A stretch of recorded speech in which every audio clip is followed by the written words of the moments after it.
Chapter 826. She took out her phone and called Ling Jing. The number was naturally the one she had given him. No one picked up. Su Peijian thought about it and decided to give Ling Jing one last chance. She set a time with the doctor, then sent the address of the hospital and the time to Ling Jing. If he didn't come, then he couldn't blame her. Su Peijian was very busy. The company's annual party was in 2 days. After the party, except for the staff on duty, everyone else would have a holiday. Su Peijian booked a 7-day holiday for herself and asked Zhou Mei to arrange it. She would take Xiang Kaiping out during the new year. She hadn't told Xiang Kaiping about this.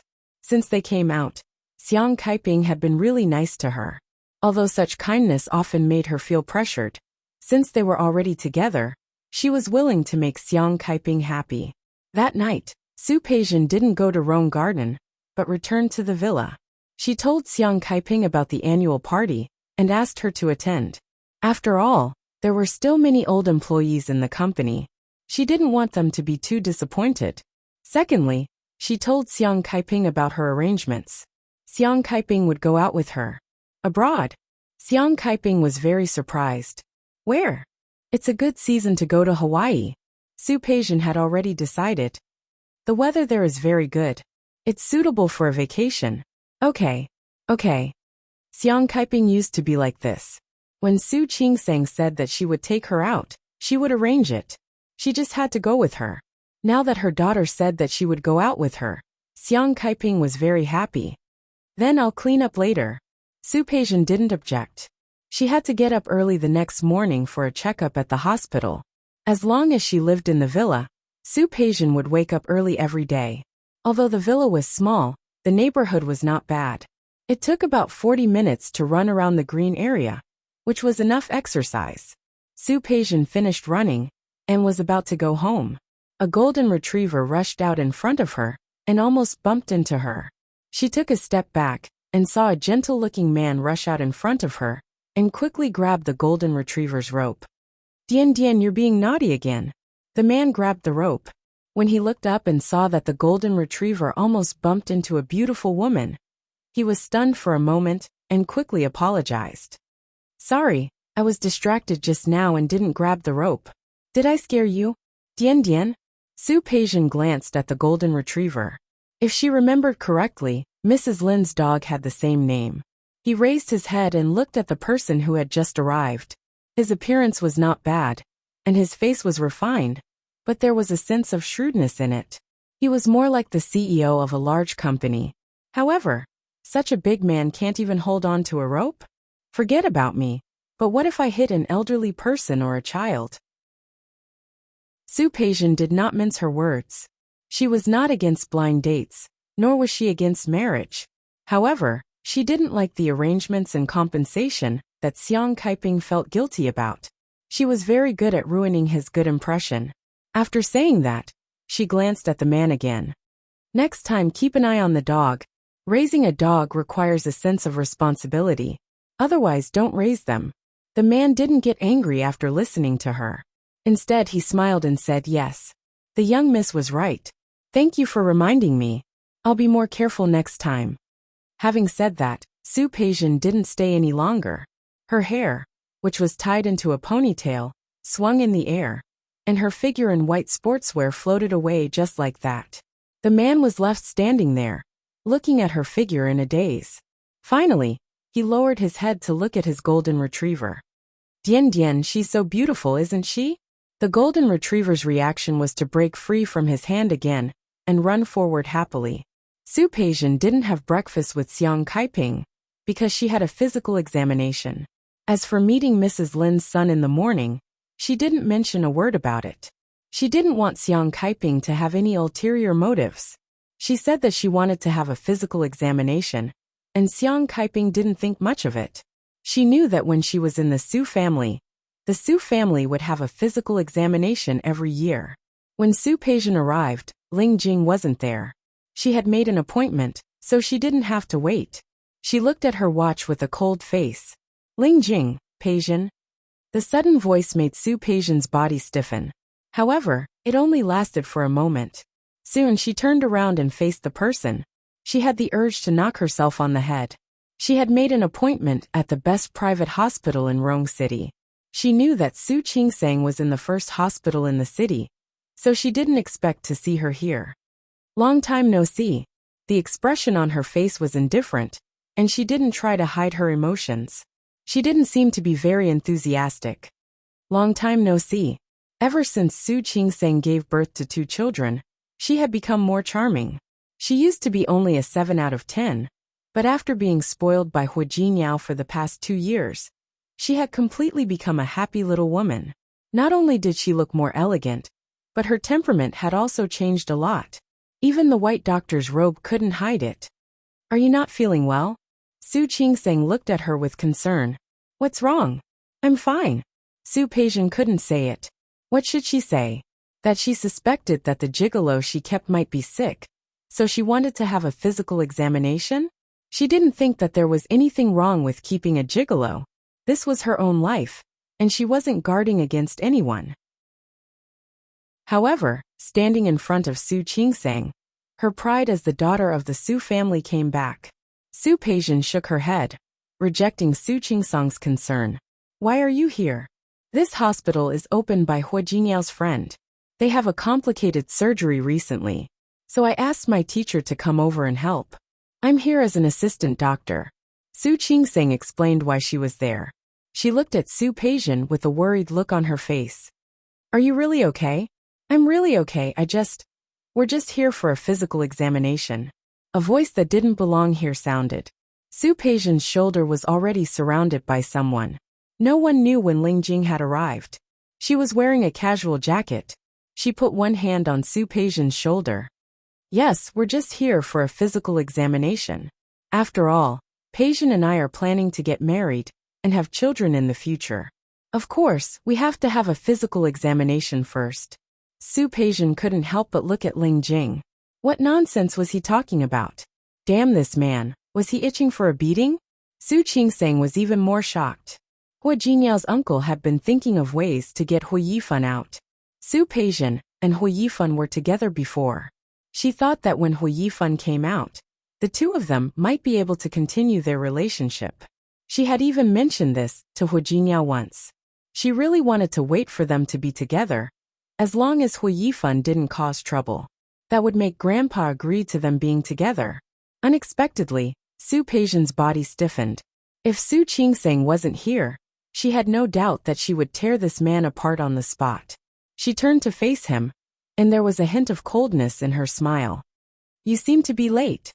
Sorry, dear. Ling Jing kissed her on the cheek, ignoring the coldness in her eyes. There was a bit of a traffic jam on the way, so I'm late. Dear, you won't blame me, will you? Of course not. Ling Jing kissed her on the cheek again, not missing Su Peijian's murderous gaze. He had been so angry with Su Peijian that he wanted to stomp his feet.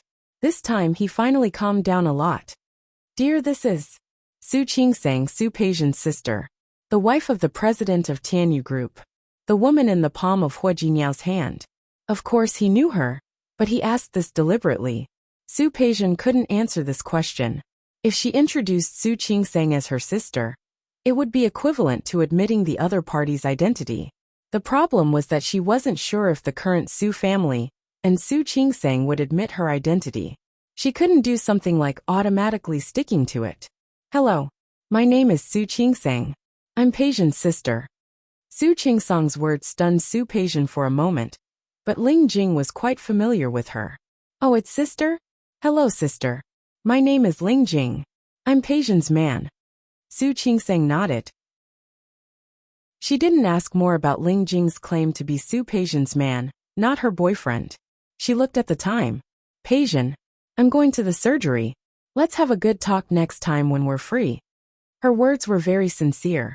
She could even forgive Su Qinghui, so there was nothing to be worried about in the past.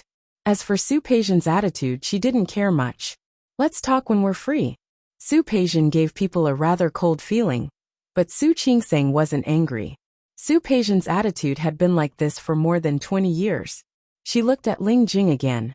She was good-looking, and it seemed that she had a good relationship with Su Peijian. It was good, whether it was Xiang Kaiping or Su Qinghui. If Su Peijian lived a good life, they would both be more relieved. As soon as Su Qingsang left, Su Peijian immediately waved Ling Jing's hand away from her shoulder. Her gorgeous face was full of gloominess, and every word that came out of her mouth was almost squeezed out from between her teeth. Ling Jing, what's wrong? Who gave you the courage? There was no one around, so Su Peijian pulled his body and pushed him against the wall.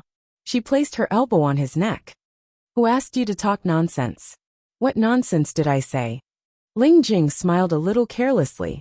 Su Peijian was angry. She was about to use force with her elbow, but Ling Jing turned around and pressed her against the wall. Ling Jing. Looking at Su Peijian's face, Ling Jing couldn't help but think of how angry he was when he saw the text message yesterday.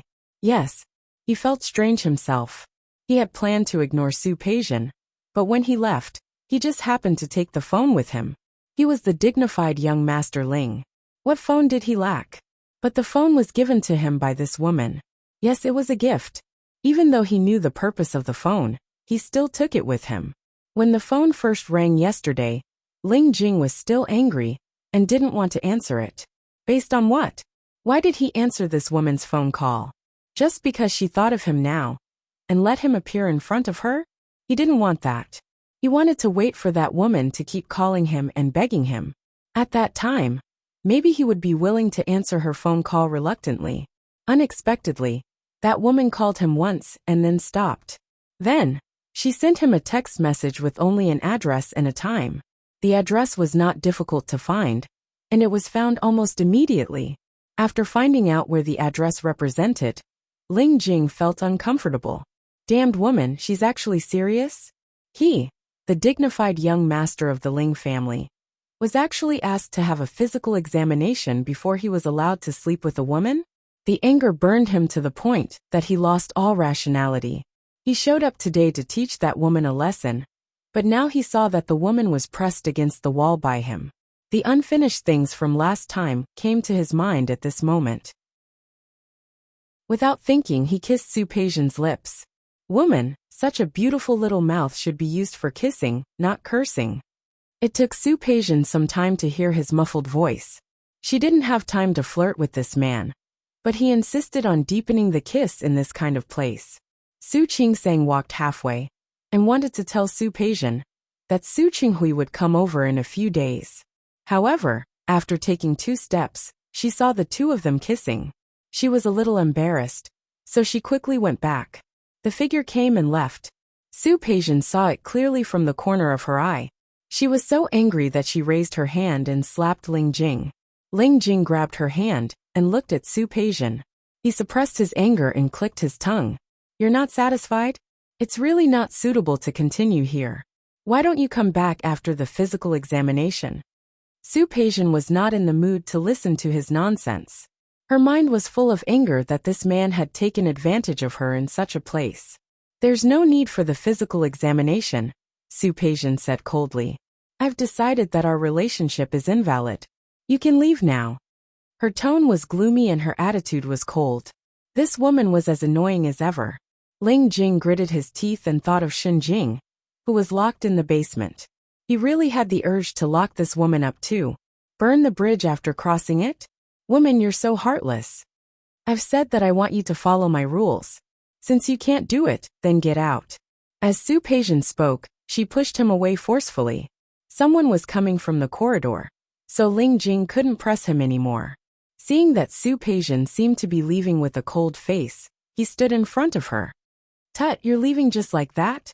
1,500,000 just for 2 nights. Don't you think it's a loss? His voice was very soft, and there was a hint of contempt in his eyes. Su Peijian looked at him without a trace of emotion on her face. It's good that you know you've made a profit. Take the money and leave. Let's forget about this matter. Forget it. What if I don't want to leave? Ling Jing was still arguing with her. After all, who would complain about having more money? Rascal. Su Peijian looked at him coldly. Enough is enough. Otherwise, I have a lot of ways to make you lose everything. You want me to lose everything? Ling Jing raised his eyebrows, and the emotion in his eyes was unclear. You don't believe me? It was true that Su Peijian was no longer the eldest daughter of the Su family, but there were some things she could still do, especially to deal with such a small fry. Chapter 827. The slightly raised chin, the arrogant tone, and the almost innate pride in his eyes. The more Su Peijian behaved like this, the more he wanted to conquer her. Ling Jing's brain was working fast. He was thinking about how to make Su Peijian yield to him. Who was Ling Jing? The young master of the Ling family had been spoiled since he was a child. He had suffered losses in Su Peijian's hands several times, but it didn't mean that he had no way. His brain was working fast. Looking at Su Peijian's face, a very bold idea flashed through his mind. He suddenly smiled. This Su Peijian was cold-hearted and had such an experience. The way to deal with ordinary women might not be able to make her soften. But it didn't mean that there was no way. Who was he? The young master of the Ling family had been dealing with the evil people in his family since he was a child. His acting skills were not perfect, but at least 70%. If he made this woman fall in love with him willingly, then he could dump her. Ling Jing couldn't think about it. He was excited when he thought about it. This idea was good, very good. Woman, we still have a long way to go. For now, I won't argue with you. Su Peijian pushed him away. The moment she turned to leave, the nurse was already ready. Come out and call someone. They had already made an appointment before the physical examination. Su Peijian stood there without moving, but Ling Jing took her hand. Let's go, dear.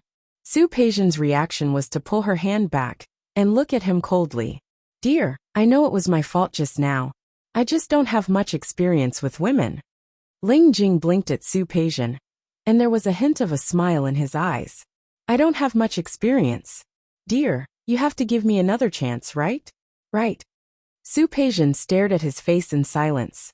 Ling Jing's appearance was indeed good, especially when he smiled. His long and narrow eyes were slightly raised, looking particularly charming. The flattering look on his face was too obvious. She had always hated this kind of man, because she had seen this kind of expression too many times when she was the young mistress of the Su family. But it was this kind of man who was the safest for her. He liked money and didn't want to lose her, his sugar daddy. A man with a weakness and easy to control was far cheaper than changing a man. Her eyes fell on Ling Jing's hand, which was still holding hers. Ling Jing retracted her hand as she glared at her. Darling, let's go. The physical examination would take a long time. Since she was already there, Su Peijian decided to do a thorough examination. The inspection took the whole morning. After the physical examination, Su Peijian had to go back to work. When she got on the car, she found that Ling Jing had followed her car. She frowned slightly. Anything else? Give me a ride. Ling Jing smiled brightly, but Su Peijian didn't like his sloppy attitude. I remember the first day you took my money, you bought a Cadillac. Don't tell me you can't drive. The car has been sent for maintenance. Ling Jing lied without changing her expression. Su Peijian didn't care about such trivial matters, and she didn't intend to see him off. He took out his wallet from the bag behind him and took out a stack of red notes. Get out of the car and take a taxi back. You don't have to be so cruel, do you? Ling Jing didn't take the money. Just give me a ride on the way. Besides, we will be together for a few months. Don't you want to take this opportunity to get to know me better? No. Su Peijian directly broke his illusion. I don't need to know you better. Besides, it's not like we will be together for a few months. It depends on my mood to decide whether I want to continue this relationship with you or not. Su Peijian's attitude was infuriating. Ling Jing already wanted to strangle this woman, but he smiled brightly on the surface. Okay, you're the boss. Of course, you have the final say. Ling Jing took half of the money from Su Peijian's hand and pretended to kiss it. When he looked at Su Peijian, there was a slight smile in his eyes. I'll wait for you tonight. As if afraid that Su Peijian wouldn't come, he added. Don't worry, I'll prepare a small raincoat. Su Peijian didn't like Ling Jing's attitude, but seeing him get out of the car obediently, the resentment in her heart finally dissipated a little. Forget it, he's just a little hooligan with a pretty good appearance. She didn't have to stoop to his level. Su Peijian quickly went to do her own things. In the evening, she originally wanted to go back to the villa, but when the car drove out of the parking lot, she thought of that man. Finally, the car turned and went back to Rome Garden. She had been quite tired recently, and she really needed a place to vent. She didn't call. She thought that Ling Jing would definitely wait for her today. She parked the car and went upstairs. The light in the living room confirmed her thoughts. There was a flash of contempt in Su Peijian's eyes. She didn't directly go back to her room, but went to the study first. There were a few documents on hand to deal with, and 2 emails to answer. She now had a large sum of money on hand, and she was making new investments. On the open computer screen, the red and green lines kept changing. Su Peijian was familiar with the transactions of buying and selling. As early as when she was in high school, she was taken by Su Qinghui to participate in some of the investments of the Li Corporation. Of course, it also included Su Qinghui's private investments. When the data changed, her phone rang. Only then did she remember that she forgot to tell Xiang Kaiping that she wasn't going back. She got up and found her phone in her coat to answer the call. It was indeed Xiang Kaiping. She asked her about the results of the physical examination, and if she was going home. She hung up on Xiang Kaiping, and turned around to find that Ling Jing had come in at some point. He was standing in front of the computer screen, and looking at it. "Don't move." Su Peijian stepped forward, and sat down on the chair. She didn't see the flash of surprise in Ling Jing's eyes. Since Ling Jing had investigated Su Peijian, he naturally knew her abilities. He also knew about Su Peijian's previous position in the Li Corporation. However, rumors were always exaggerated. Naturally, he didn't really take Su Peijian's abilities seriously. He couldn't be clearer about the screen in front of him. He had been playing since he was a teenager. Naturally, he knew what it meant. He looked at Su Peijian, with an unclear look in his eyes. Su Peijian met his gaze and toned down her tone a little. "What are you doing here? Go out first. I still have something to do." Ling Jing didn't leave. He looked at the screen, and pretended to be puzzled. "What are you doing? Speculating in the stock market?" No. Su Peijian didn't have the patience to explain what she was doing to such a hooligan, so she didn't want to say more. Ling Jing didn't want to leave. He looked at Su Peijian with an inquisitive expression. "Not speculating in the stock market? I think it looks like it. Can you make money from this? Does it have anything to do with you?" "Of course it does." Ling Jing stood beside her, and pretended to be a rascal. "If you can make money, I want to make some too. Can I? Do you understand? Do you know what I'm doing? Just follow me to make money." "I don't understand." "But don't you understand?" Ling Jing put a hand on her shoulder. "I'll follow you. Isn't that enough?" Su Peijian withdrew her hand from the table, and turned to look at him. "When it comes to investing, no matter what you do, it's risky. It doesn't mean that you can definitely get the money back if you take it out. What's more, do you have money?" "Of course I do." Ling Jing paused for a moment and suddenly smiled. "Don't I still have $1 million with you? You can just treat it as an advance, and invest that $1 million in it." Su Peijian glanced at his hand on her shoulder and removed it expressionlessly. "Aren't you afraid of losing everything?" "I'm not afraid. That's all. I'll stay with you for a while longer." Ling Jing's words were rascally. Su Peijian frowned. "Ling Jing, let me say it again. The relationship between us is decided by me. I don't have to have you. And if you make such a decision, you may still lose everything. It doesn't matter. Didn't I say that I still have you?" Su Peijian couldn't bear to see him acting so carelessly. After thinking for a moment, she spoke in a rare moment of kindness. "Ling Jing, I don't mean to look down on you. But from my point of view, I personally suggest that you invest in some real estate after you have money. After all, it will be more secure for you." Su Peijian didn't finish her sentence. She believed that Ling Jing could understand what she meant. Some words really didn't need to be said too clearly. Ling Jing understood what she meant. He looked at Su Peijian with a somewhat unclear gaze. Su Peijian, who thought that he had given up, turned her face back to the screen. "Okay, you can go out first." "I'm not leaving." Ling Jing's rascally attitude came up. He hooked his arm around Su Peijian's shoulder. "It's just money. I believe you. I'll use that $1 million as a bargaining chip. You help me make money. How about that?" Su Peijian turned her face to look at him. Because he was hooking his arm around her shoulder, the two of them were very close. They were so close that she could see his long black eyelashes and his beautiful phoenix eyes. The color of his eyes wasn't pure black. Instead, they were a little amber.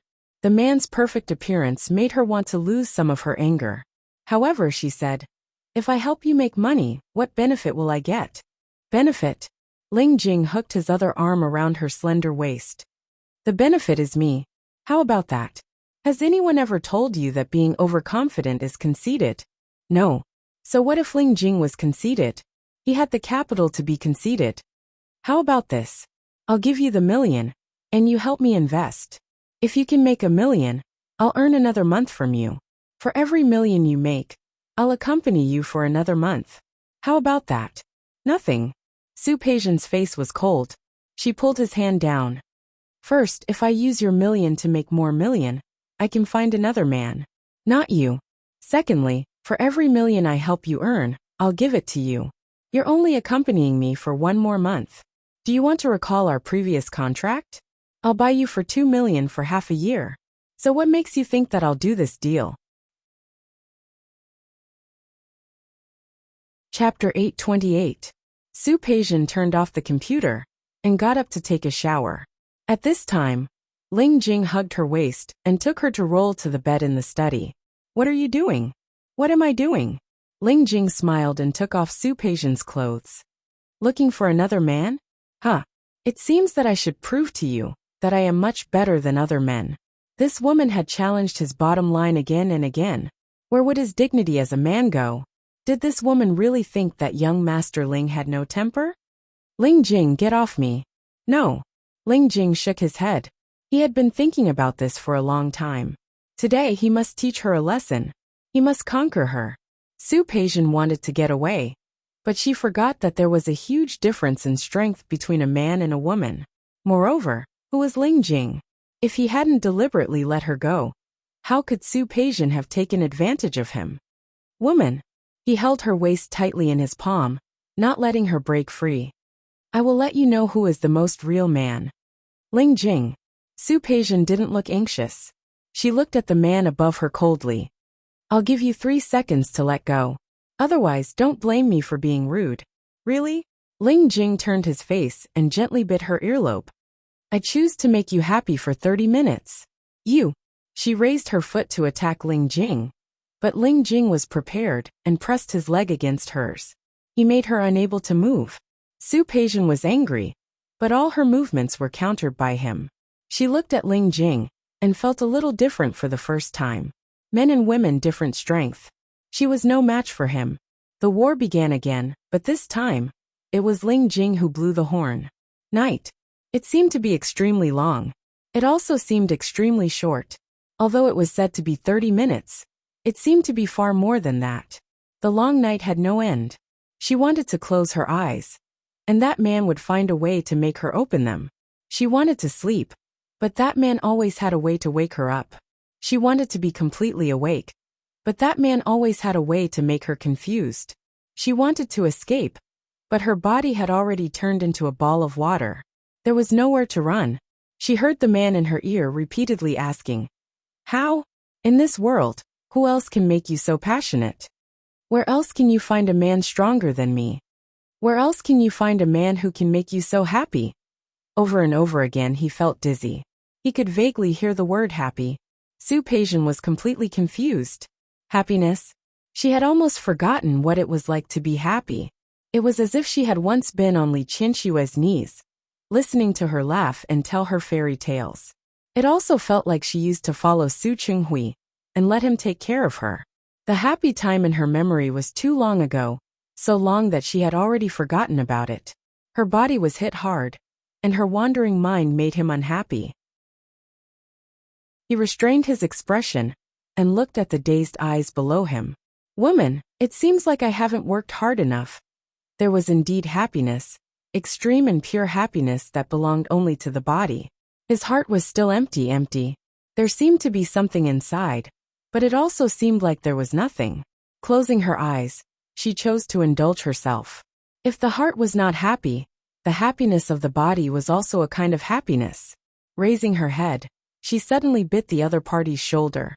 "Heh, woman, is this your response to me? As you wish. The long night was endless. Back and forth. The horn did not stop. When Su Peijian woke up, it was already dawn. It was the first time she had woken up late since she was released from prison. She tried to get up, but her body was unbelievably soft. She didn't have much strength at all. She had been too indulgent last night. After a while, she got up again, but suddenly realized that something was wrong. Turning her face, she found that Ling Jing was sleeping beside her. His hand was on her waist, trapping her body in his arms. No wonder she felt unable to get up just now. She took Ling Jing's hand away and wanted to get up, but Ling Jing woke up at this moment. When he saw Su Peijian beside him, he pulled her waist into his arms. "You're awake?" Su Peijian couldn't move. Her body was very tired. The reason for tossing around was that her limbs were sore. "Let go of me." As soon as the voice came out, Su Peijian was shocked herself. Her throat was almost hoarse. Her throat was uncomfortable, and her voice was unpleasant to hear. No. Compared to her, Ling Jing was refreshed. Su Peijian had been used too much yesterday, and her whole body was still crimson.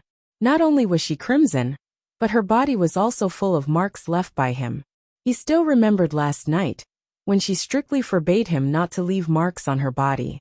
But he didn't listen. Young Master Ling's rebellious mentality came up. The more she didn't want him to do, the more he wanted to do it. Not only did he want to leave marks, but he also wanted to leave as many marks as possible. He didn't leave any leeway, but when had Su Peijian ever been soft-hearted? Ling Jing's body had more scratches and bite marks than hers. The two of them seemed to be in a competition, with the ruthlessness of wanting to devour the other party into their bones. Of course, it was undeniable. This feeling was very satisfying. Ling Jing's body was extremely satisfied. What was even more satisfying was that he finally heard this damned woman beg for mercy yesterday. Even if she begged for mercy in bed, so what? How was last night? He nibbled her earlobe and took her to review the fiery passion between them last night. Su Peijian wanted to push him away, but her raised hand was indeed a little weak. She glanced at him coldly. "Enough. Can you let go of me now?" "No." Ling Jing shook his head and kissed her face again. "You haven't told me if you're satisfied or not." Su Peijian refused to answer. Ling Jing's hand slowly moved down and reached for her waist. "In that case, you must be dissatisfied. Since I took your money, how can I make you dissatisfied? Naturally, I have to do it until you're satisfied." As he spoke, he pretended to do it again. How could Su Peijian afford it? She didn't want to break her waist at such a young age. "Enough. Then were you satisfied yesterday?" Ling Jing had to get an answer. Su Peijian didn't want to answer, but the man's threat was very obvious. "Let go. You first.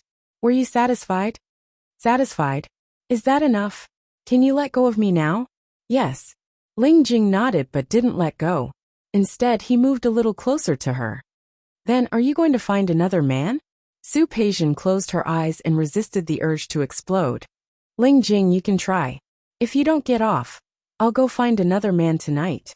"Cruel woman." Ling Jing leaned over and kissed her delicate red lips. "But I like it." A man's love couldn't be taken seriously. Su Peijian knew that. But looking at the man in front of her, with a pair of extremely charming phoenix eyes, blinking at her and saying that he liked it, she had to admit that this man did have some ability to make women fall for him. Chapter 829. Su Peijian didn't realize what Ling Jing, that bastard, had done until she stood in front of the mirror. Looking at the marks on her shoulders, Yu Xiong's mouth, and even her arms, she was so angry that her face turned green. Tomorrow night was the company's annual meeting, and she had to attend it in a gown. How could she attend in her current state? She secretly gritted her teeth, wishing she could skin Ling Jing, chop him up, and feed him to the dogs. Damn that man. The anger on Su Peijian's face was obvious, especially when she found that even the simple action of walking felt weak in her legs. She really wanted to punch that bastard. She had always been disdainful of hiding her emotions. When she went out, she inevitably showed it on her face. Ling Jing knew that he had made this woman unhappy again yesterday. But so what? This was just the beginning. To conquer her, To make this woman fascinated by him, whether in bed or out of bed, that was his goal. Thinking of this, Ling Jing looked at Su Peijian, who was about to go out with her bag and coat, and quickly stepped forward. "You're going to work. Let me walk you." If young Master Ling's subordinates saw his gentle tone, their eyes would probably pop out. When had they seen young Master Ling so patient with a woman? No need. Su Peijian looked at him, with some disdain in her eyes. Although she was afraid of the cold, she had always hated wearing too much. Today, she had tied a silk scarf around her neck to hide the marks on her neck. Fortunately, when he went to the office later, there was a heater. It would definitely be hot. How was she going to take off the scarf?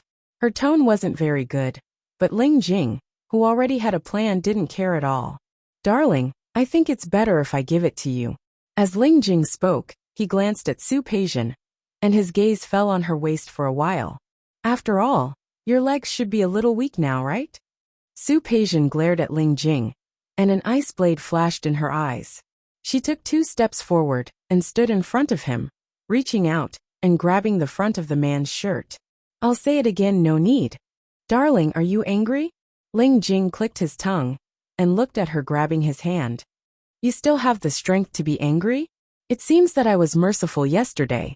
Su Peijian was about to speak, but Ling Jing lowered his head and kissed her lips. It was a very provocative kiss. Su Peijian's hands were still holding onto the front of his shirt. She wanted to push him away, but her body's memory unconsciously responded. At the last moment, Su Peijian pushed him away. His breathing quickened as he took a step back. She glanced at him coldly and walked out without looking back. "You really don't want me to send you? Don't worry. I'm not only good at that, I'm also good at driving." Su Peijian's reaction was to pull the door open and slam it shut. Su Peijian didn't want to go back to Rome Garden that night, but she thought that if she went home, she would have to take off the scarf. Xiang Kaiping might see the marks on her body. She gritted her teeth and had no choice but to return to Rome Garden at night.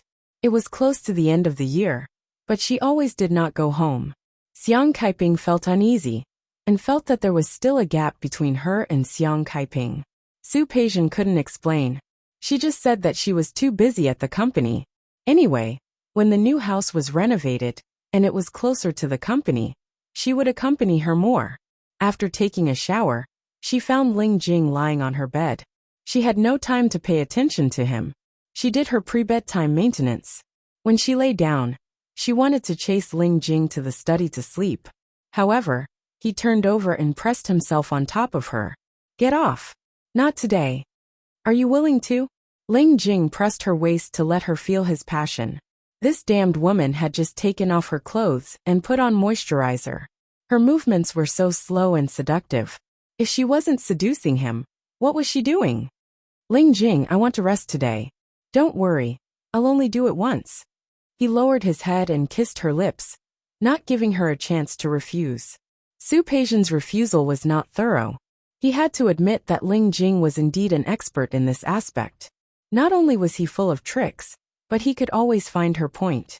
Most of all, he made her body happy. While her body was happy, the emptiness in her heart could be forgotten. This was the first annual meeting after Xiang Kaiping handed over the department store to Su Peijian. Because it was the first time, she made it very grand and booked a relatively famous 5-star hotel in Rong City. The dress that Su Peijian originally picked was a white one with slanted shoulders. Because of that bastard Ling Jing, there were many marks on her body, neck, and shoulders.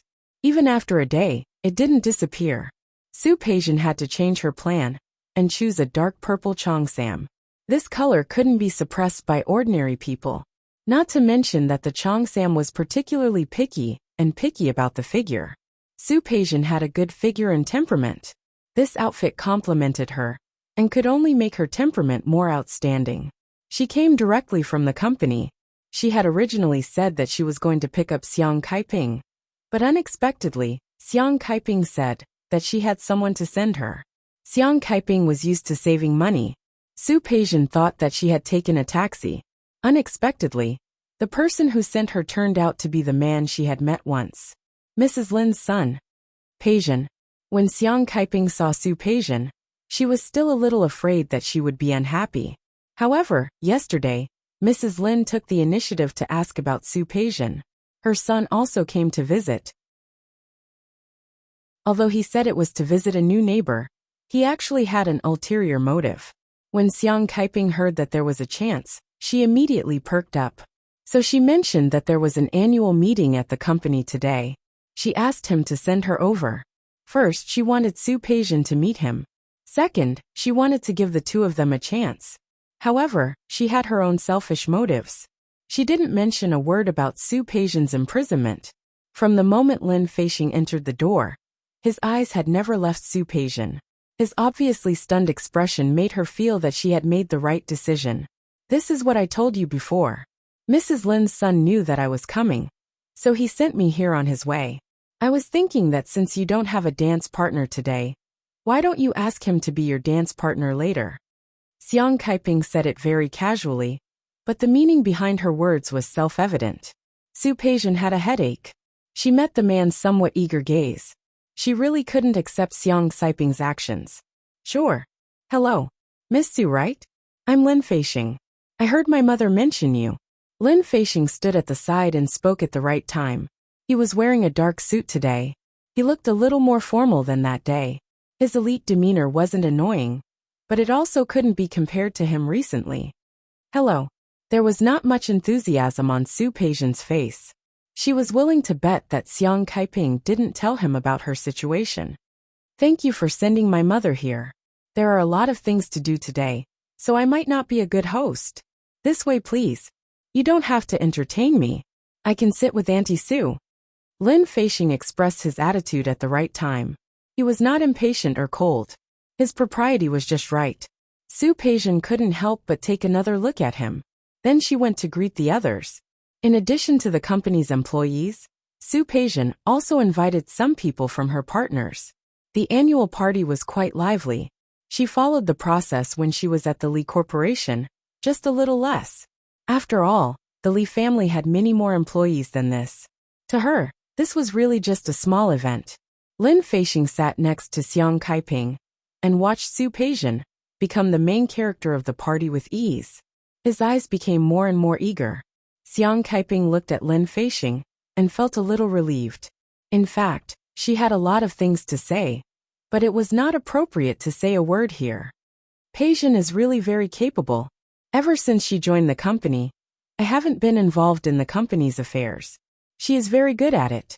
Yes, I can see that. Lin Feixing's eyes never left Su Peijian. Xiang Kaiping was even more satisfied. She hoped that Su Peijian could be happy. Even if Su Peijian said that she didn't want to get married, as a woman, if she didn't get married, who knew how much criticism there would be? She herself had been like that all the way, and that was because she had run far enough. When explaining to others, she only said that her husband died early, and that she didn't want to find another one. But even so, she had experienced a lot of criticism and looks over the years. She didn't want Su Peijian to go through that again. In the end, she still believed that women should have a place to return to. Su Peijian went on stage to give a speech, summarizing the past and looking forward to the future. During the opening dance, as expected, Lin Feixing asked her to dance. Because Xiang Kaiping was there, Su Peijian didn't refuse. As she spun with Lin Feixing on the dance floor, her voice was very soft. Mr. Lin, I think there might be something my mother didn't explain to you clearly. You don't have to be so polite. Just call me Feixing. Su Peijian wasn't in a hurry to change the way she addressed him. She looked in Xiang Kaiping's direction, who was looking at her with a gratified expression. She had a headache. In some ways, she really didn't like what Xiang Kaiping did. Xiang Kaiping was her mother, the only family she had left. Mr. Lin, I know what my mother means, and I can roughly understand what you mean. But I want to tell you that some people are not like what you see. I know, so I really want to know more about you, Miss Su. Lin Feixing's enthusiasm didn't diminish. Can I call you by your name, Peijian? I think your name is very nice. It's too distant to call you Miss Su. I've been in prison. Su Peijian's voice was very soft, but it made Lin Feixing's expression change. Miss Su, you. The two of them were still spinning on the dance floor. In terms of appearance, Lin Feixing was quite outstanding. But he wasn't Su Peijian's type. It should be said that at this stage, she wouldn't like any kind of man. 2 years ago, because of some reasons, I did something wrong. Then I was put in prison for 2 years. Even though Lin Feixing had been abroad, studied abroad, and had dealt with many big situations, when faced with Su Peijian's attitude, he didn't know how to respond for a moment. I've not only been in prison, but I've also been engaged. I've had other men before that. Su Peijian's dance steps were different, and the corners of her mouth were even curled up the whole time. But her smile didn't reach her eyes. She used an extremely cold tone to talk about her past. Mr. Lin, I hope you understand that I'm not like what you see. I'm also a good woman in the traditional sense. I can even say that I'm a bad woman. So, Mr. Lin, thank you for your kindness. The dance music was coming to an end. Su Peijian spun around, her expression much calmer than before. When the last circle stopped, Su Peijian stood still and bowed to Lin Feixing. Mr. Lin, thank you for driving my mother here today, but I don't think we're suitable. She nodded slightly, turned around, and walked in Xiang Caiping's direction. When Xiang Caiping saw her coming, her eyes lit up. How is it? How is Feixing? Su Peijian put her hand to her forehead. She just sat in his car, and she already called his name. Xiang Caiping's rhythm was really fast. Mom, Manager Zhang and Manager Lin wanted to say hello to you just now. Let's go over. Peijian, let's talk about this when we get back, okay? Okay. As long as Su Peijian was willing to give him a chance, it was always good.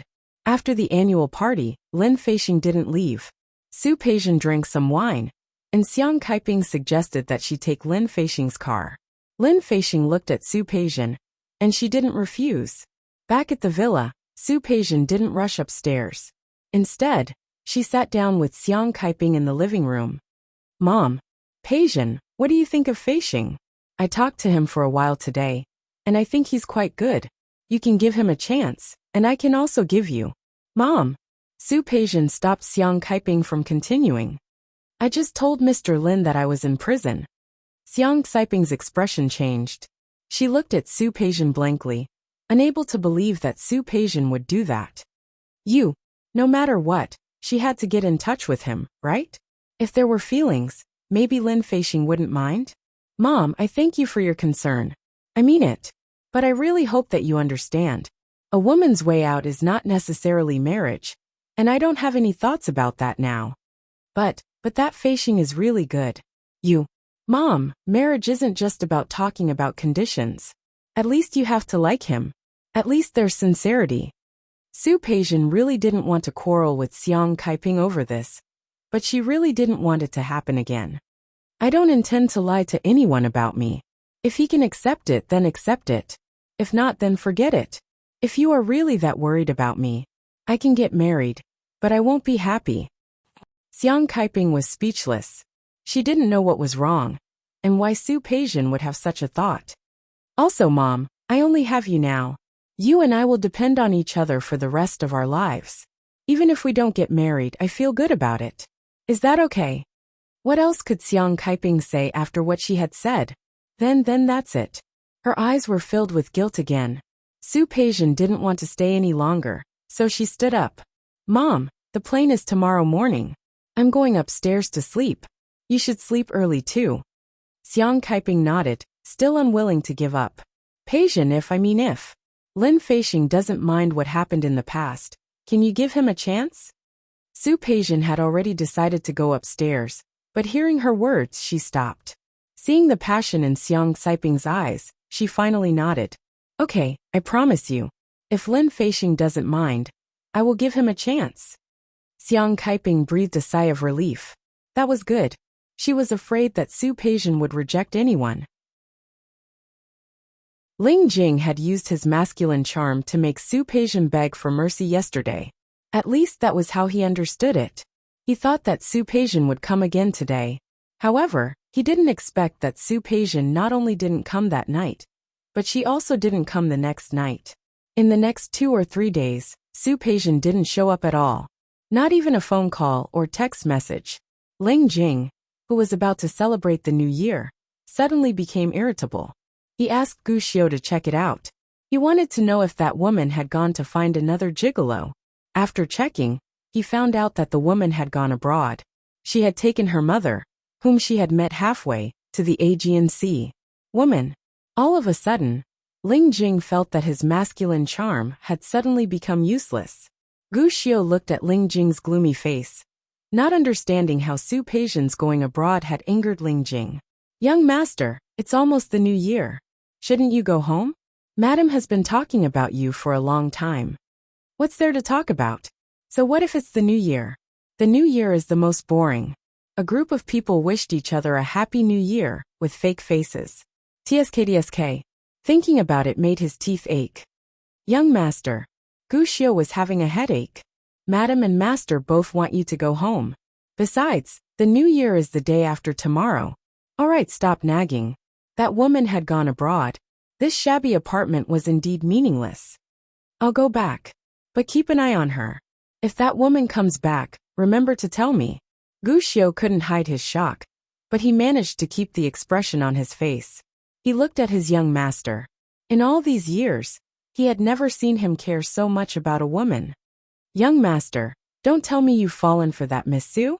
Based on Miss Su's situation, he was afraid that master wouldn't be able to accept her. Wuxia felt a knock on his head. What nonsense are you talking about? Why would I fall for her? Let's go home. As if to prove his words, Ling Jing moved much faster this time. Wuxia followed behind him, the premonition in his heart growing stronger. Young master, if you don't like Miss Su, do I have to report to you that she's back? Wuxia received the second knock on his head that day. Su Peijian took Xiang Kaiping to the Aegean Sea for 5 days, and took her to France for the remaining 5 days. She had been to these places before, but Xiang Kaiping hadn't. The last time Xiang Kaiping went abroad was with Su Qingsang. This time she was with Su Peijian. As long as Su Peijian didn't ask Su Peijian to get married or find a man, the mother and daughter got along well. 10 days passed, and it was already the 8th day of the Lunar New Year. Su Peijian finally returned to Rong City with Xiang Kaiping. After returning home, Su Peijian threw herself back into work. The company's online platform and online shopping were doing well. In addition, it was during the Spring Festival, so this month's turnover was very good. Su Peijian enjoyed work, and the sense of accomplishment that work brought. After this wave of work, she thought of Ling Jing again. Making money could make people happy, so could increasing wealth. But physical happiness often came in a simpler and more direct way. Before returning to Rome Garden, Su Peijian sent a message to Ling Jing, telling him that she would go over tonight. During this period, she hadn't received a message from Ling Jing about spending money. First, she had cancelled the message. Second, since the money was given to Ling Jing, it was his. He could spend it however he wanted. She had no intention of asking. According to that man's personality, the money should be almost spent. Anything that could be bought with money was cheap in Su Peijian's eyes. She naturally believed that Ling Jing would definitely be waiting for her. So when Su Peijian returned home and didn't see Ling Jing, she was a little surprised. That man didn't spend all his money during the Spring Festival? The doubt only lasted for a moment. Su Peijian quickly put this matter behind her. She didn't ask about Ling Jing's background, nor did she ask about Ling Jing's family. She didn't want to ask, and she didn't need to. Since he wasn't around, she would just relax. After opening a bottle of wine, Su Peijian sat on the balcony and looked at the night outside the window. Rong City was actually very prosperous, and the development here was also good. But she would always think of Lin City from time to time. She still remembered that her apartment was renovated by Li Qianxue. She still remembered her university graduation ceremony. Li Qianxue attended it with Su Qinghui and Su Yusen. She also remembered the first cooperation she negotiated in the company, the first time she independently proposed a plan. Those memories had never been mentioned in front of Xiang Kaiping, but they came back to her from time to time in her dreams. She drank the wine in the glass in one gulp. When she was about to pour herself more wine, the wine bottle in her hand was taken away. She didn't know when Ling Jing had returned and was sitting next to her. Drinking alone? Is it because you're lonely late at night when I'm not around? Damn that woman. She was gone for more than 10 days without a call or a text. It was fine that she didn't look for him when she came back. But today, she only sent a cold message saying that she was coming over. This woman was really ruthless and cold. Su Peijian ignored him. She wanted to get the wine bottle, but was stopped by Ling Jing. Ling Jing poured a glass of wine into her glass, took the glass in her hand, and took a sip. He lowered his head and sealed it with a kiss. His kiss was filled with hostility and rudeness. He was actually very angry. When he saw the message, his first reaction was anger, and his second reaction was not to come. He was not that woman's pet. Why should he show up with a text from Su Peijian? If he didn't come, what could she do to him? If he didn't want to show up, this woman wouldn't be able to find him, even if she turned Rong City upside down. But when he threw the phone aside, his mind was thinking of Su Peijian's snow-white skin and her passionate reaction. He couldn't control his body. He told himself that he hadn't conquered this damn woman. He hadn't made her addicted to him and obsessed with him. So of course he had to come. Not only did he have to come, but he also had to keep nibbling away at her and make this woman fall in love with him little by little. The wine wasn't strong, but it was sweet. Su Peijian's wine was good. Of course, her taste was even better. Su Peijian didn't resist. She came over today to ask him to do it. She wasn't a pretentious woman. She put her hands around his neck and took the initiative. Chapter 8:30. Her voice was like a bell, and her eyes were like silk.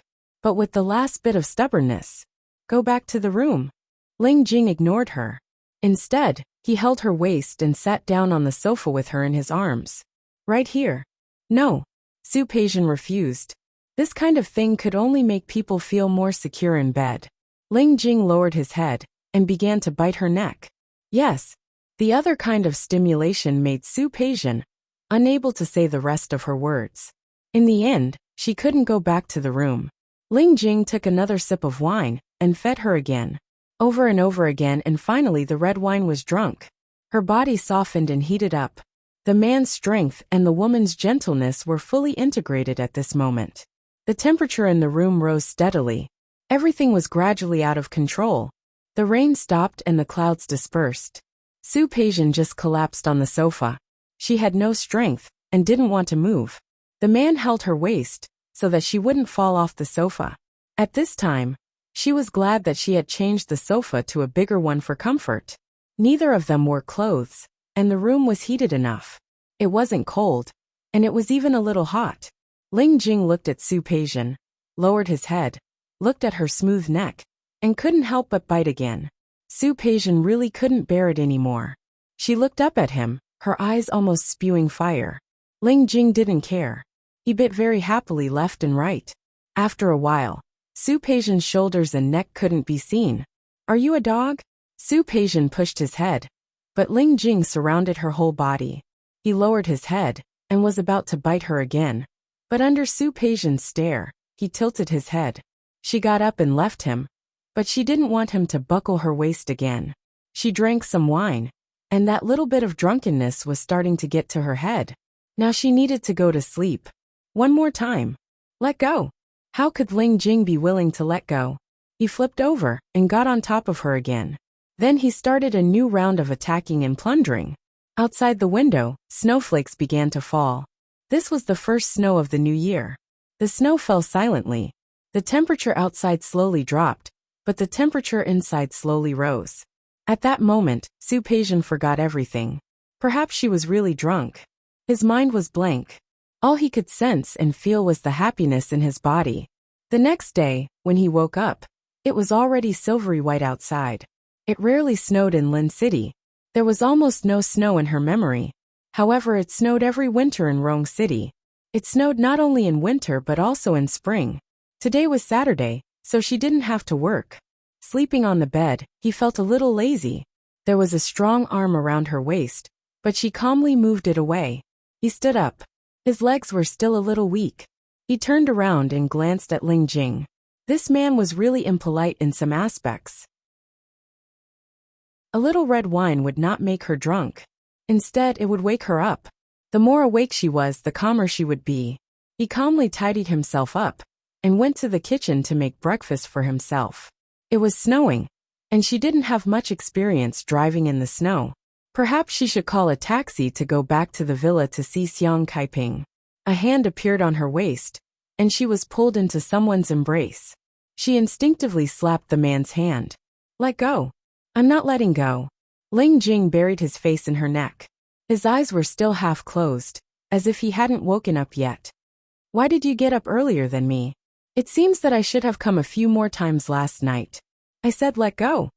Su Peijian elbowed her back, neither too lightly nor too heavily. Ling Jing had to let go of her. She took a step forward and continued what she was doing. Ling Jing leaned against the processing table next to him and watched Su Peijian's movements.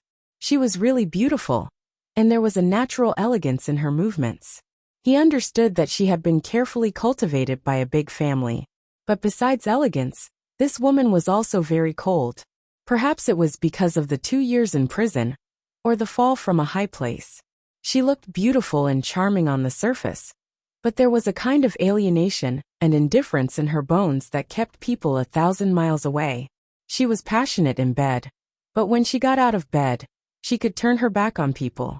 Such a contradictory individual, thorny and mysterious. Such a person made people want to conquer her. In the end, Su Peijian still made 2 sets of breakfast.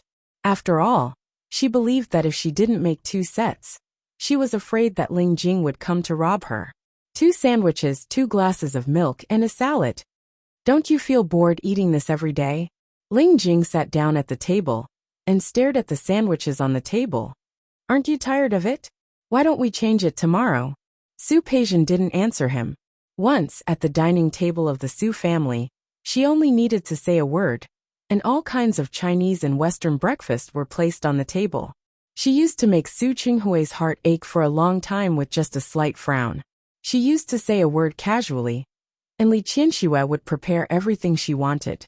However, no matter how good the food was, no matter how much she got, once she lost it, she would find that it was all fleeting clouds. Ling Jing looked at the indifferent expression on her face and was a little unhappy. Su Peijian, who was passionate in bed at night, was more likable. "It's snowing. How about we play after breakfast?"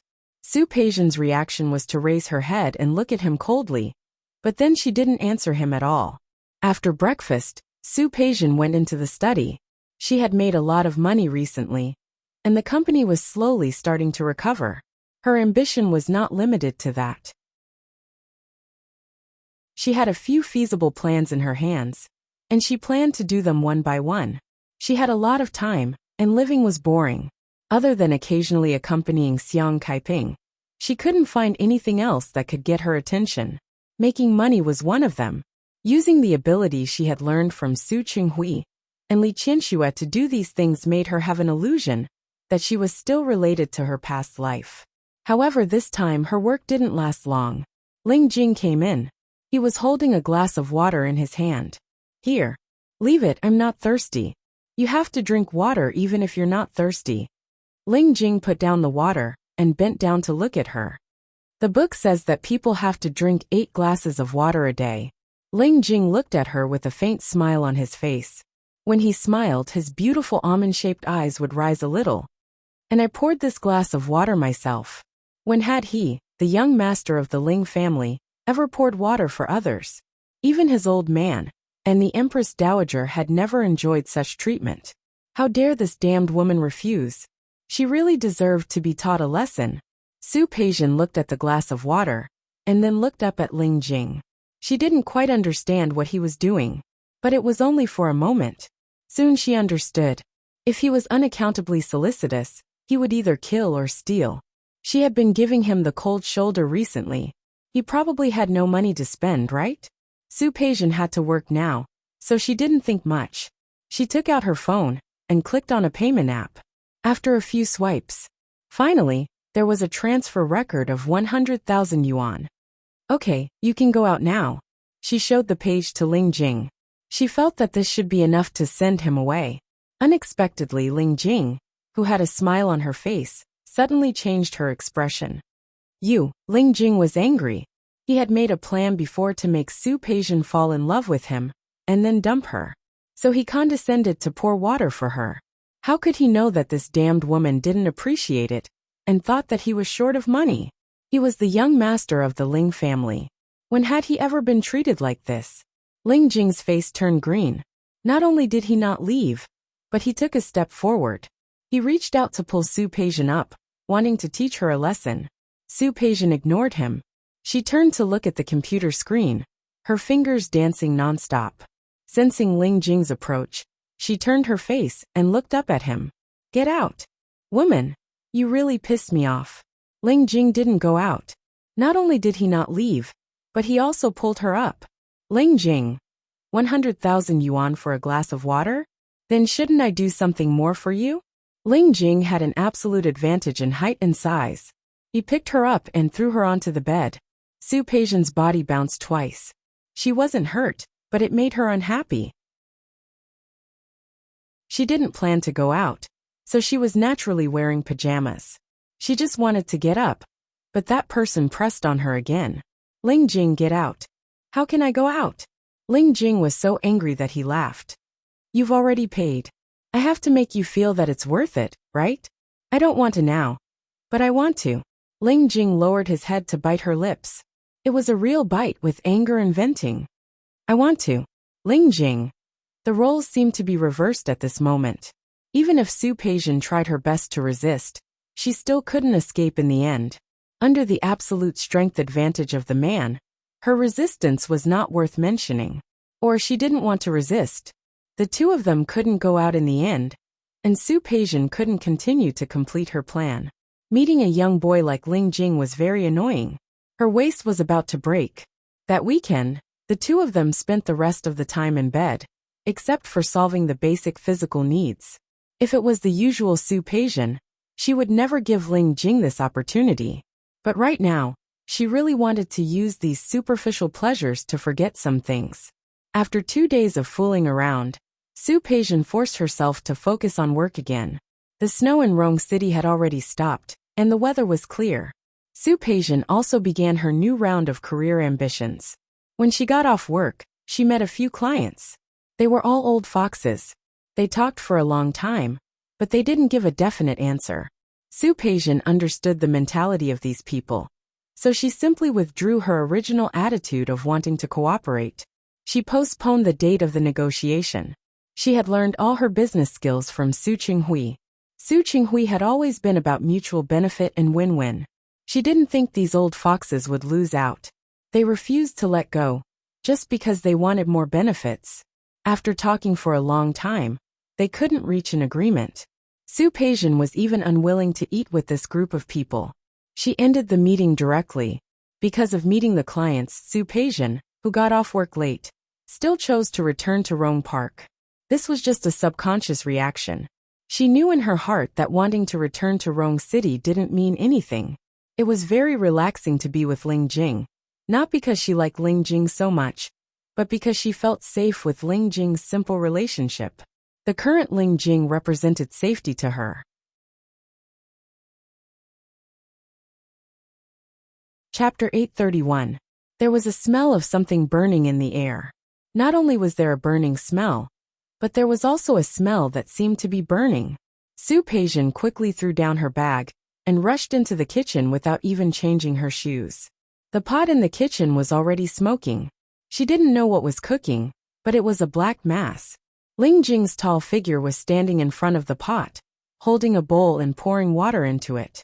When the water entered the pot, it made a sizzling sound, but the smell was even stronger. "What are you doing?" Su Peijian quickly stopped Ling Jing's action, stepped forward, turned off the fire, and then covered the pot. She quickly glanced around and found that the kitchen had become unrecognizable in the time she had been back from work.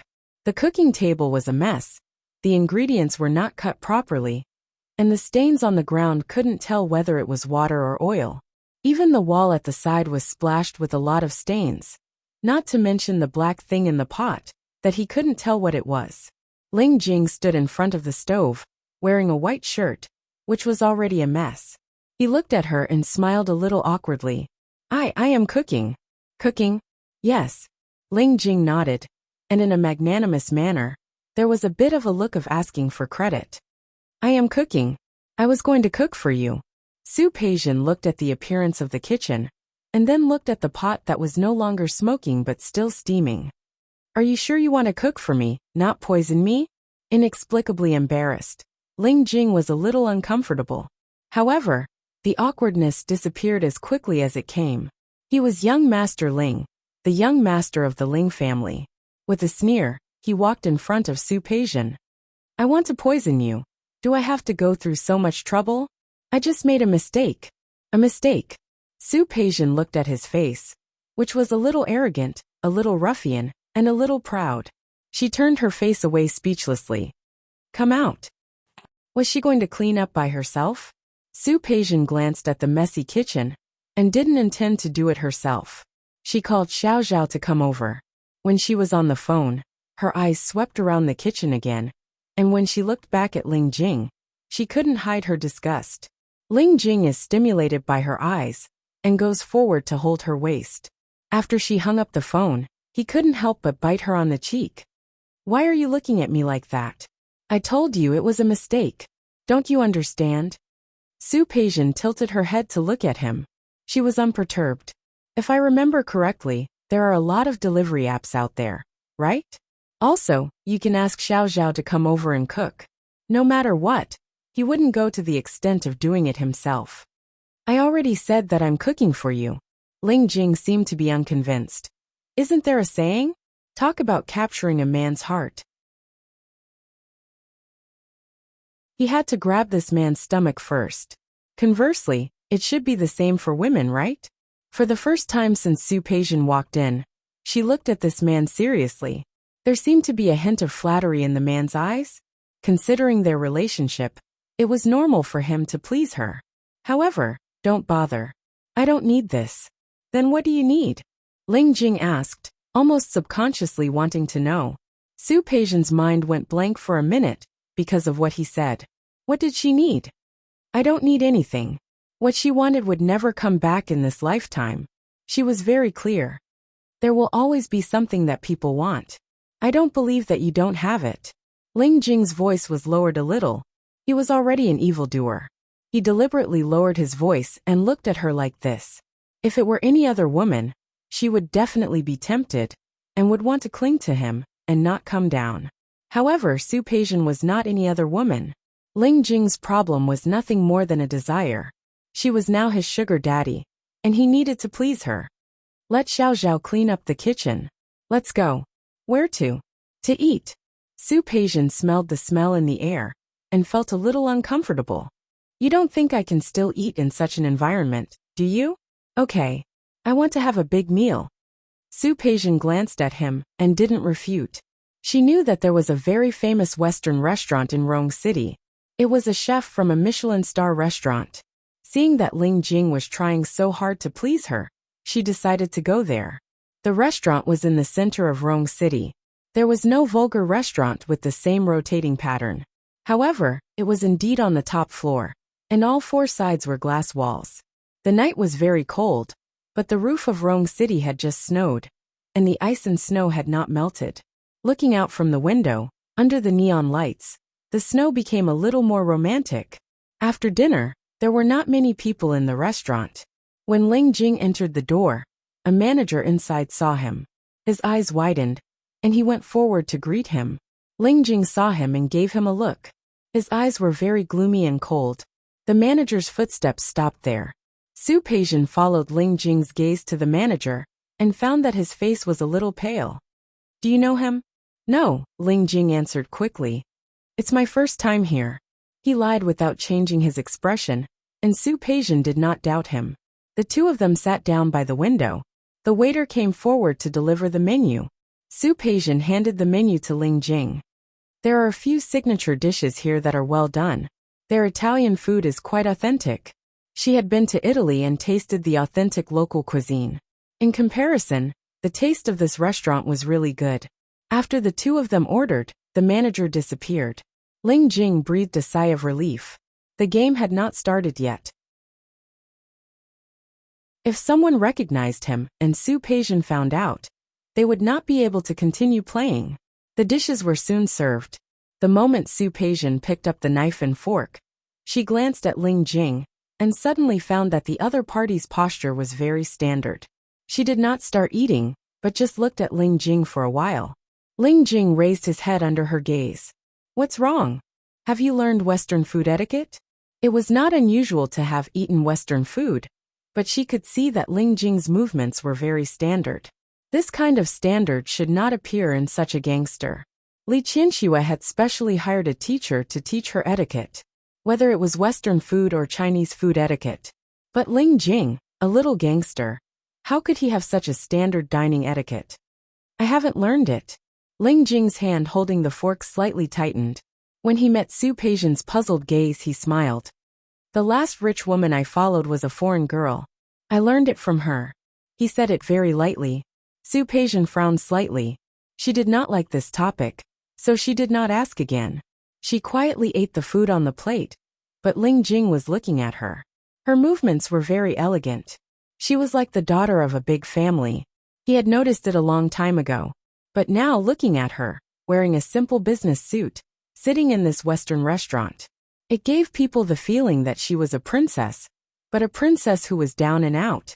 Ling Jing thought about his thoughts today. He originally wanted to move Su Peijian. This trick did not seem to work now. He could only think of other ways. Su Peijian did not know what Ling Jing was thinking. She enjoyed the rare relaxation in front of her. The similar taste of food reminded her of when she had traveled to Italy with Li Qianxue.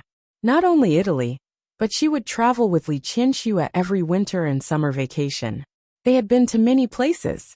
There was her.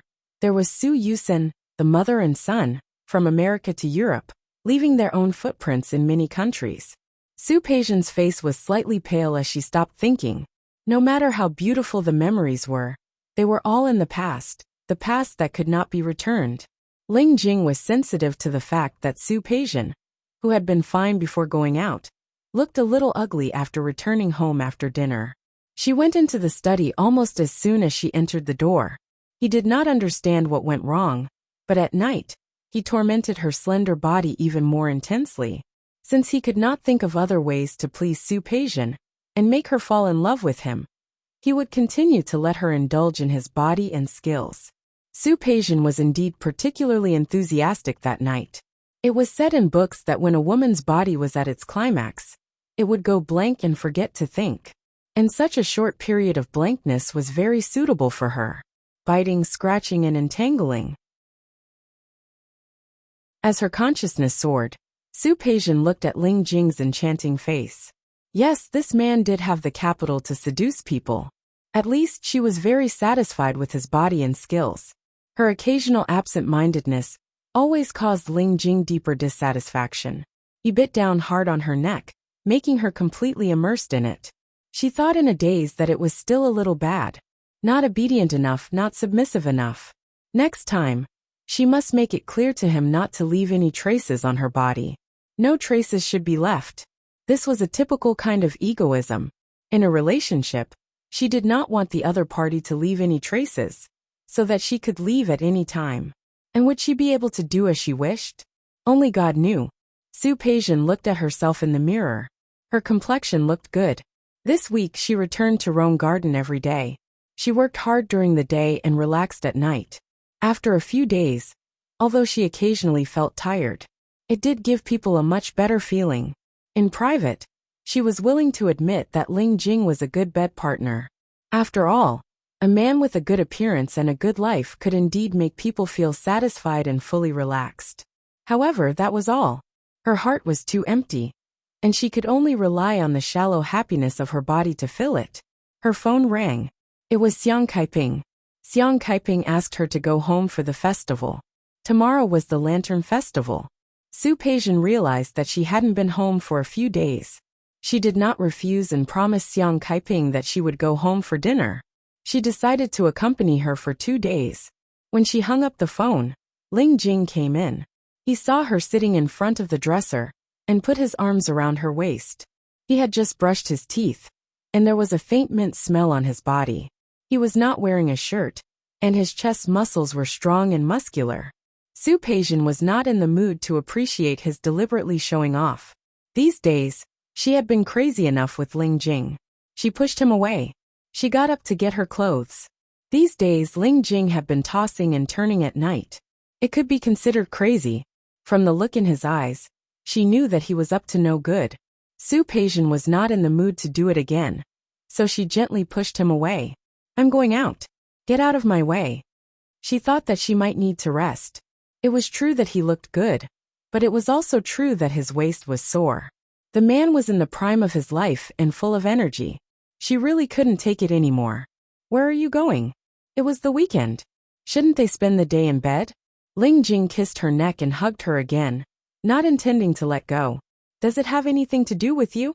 Su Peijian said ruthlessly. She pushed him away without a care, and got up to pick out clothes in front of the wardrobe.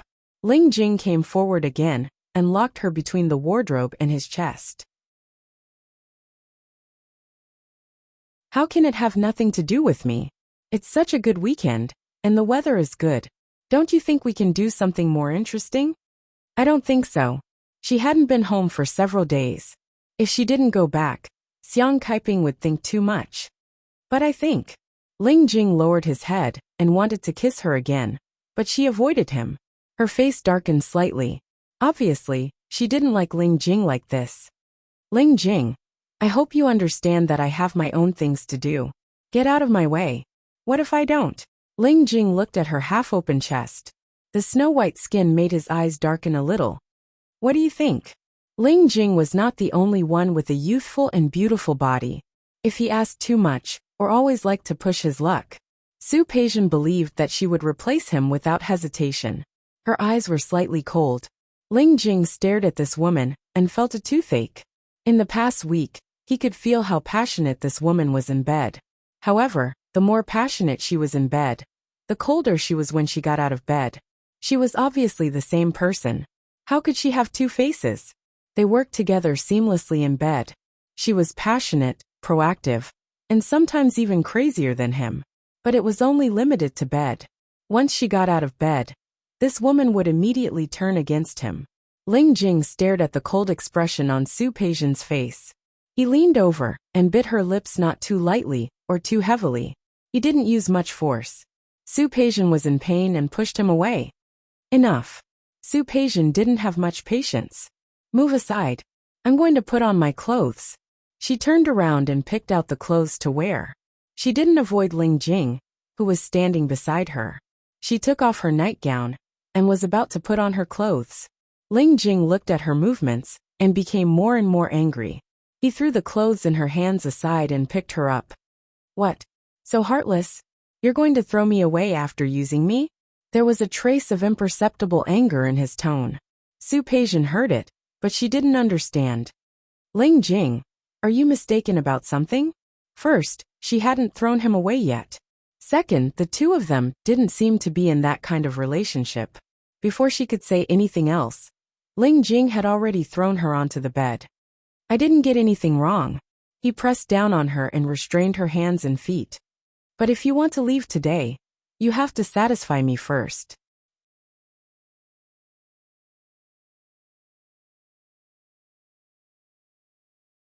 Chapter 832. Ling Jing, let go of me. This time, Su Peijian's scolding didn't have any effect. There was a fire in Ling Jing's heart. An uncontrollable anger made his soul angry. "I'll let go of you when I'm done." In the end, Su Peijian wasn't stronger than Ling Jing, and let him have his way. She heard him whisper, "Do it once. If you can get out of bed, I'll let you go." She closed her eyes and let him be. Ling Jing kept his promise, and only did it once. The moment Su Peijian got off the bed, she clearly felt that her legs were weak, as if she could barely stand. She didn't look at Ling Jing. She didn't even think about cleaning herself up. She just cleaned up, put on her clothes and left. She made a decision in her heart. Ling Jing didn't know what to do. It seemed that she needed to give him the cold shoulder for a while. Ling Jing didn't expect that this damned woman could leave without hesitation after he worked so hard. Good. Really good. That was great. Damned woman, just you wait. Ling Jing's mind went through at least 100 ways to make that woman die. But in the end his stubbornness came back. He didn't believe that his invincible charm would be defeated by Su Peijian, and he didn't believe that that woman could always be cold. This way wouldn't work. He could take another way. If that woman easily took the bait and fell in love with him, what was the point? The more it was like this, the more challenging it would be. You don't love me? It's okay. I'll find a way to make you fall in love with me one day. I'm going to waste my time with you. I don't believe that I, the young master of the Ling family, can't handle a woman. Su Peijian will see. Su Peijian went home to spend the Lantern Festival with Xiang Kaiping. Xiang Kaiping wasn't good at business, but she lived a good life at home. She was good at cooking. She could cook some dishes from Lin City and Rong City. During the Lantern Festival, she suggested that she make the Lantern Festival herself. Su Peijian had never made it before. She wasn't interested in this kind of thing. However, she remembered that she had seen Xiang Kaiping and Su Qingsang making dumplings together on the surveillance camera. She didn't object to it. Instead, she was very interested in making dumplings with Xiang Kaiping. As it turned out, Su Peijian might have some talent in cooking. After breaking a few, she gradually got the hang of it. It looked quite presentable. Xiang Kaiping was very satisfied and liked it very much. It had just snowed, so Rong City was very cold. Outside, someone was not afraid of the cold and set off fireworks. Xiang Kaiping and Su Peijian sat together, the two of them, looking at the fireworks in the distance and eating sweet glutinous rice balls. The atmosphere at this moment was undoubtedly very good.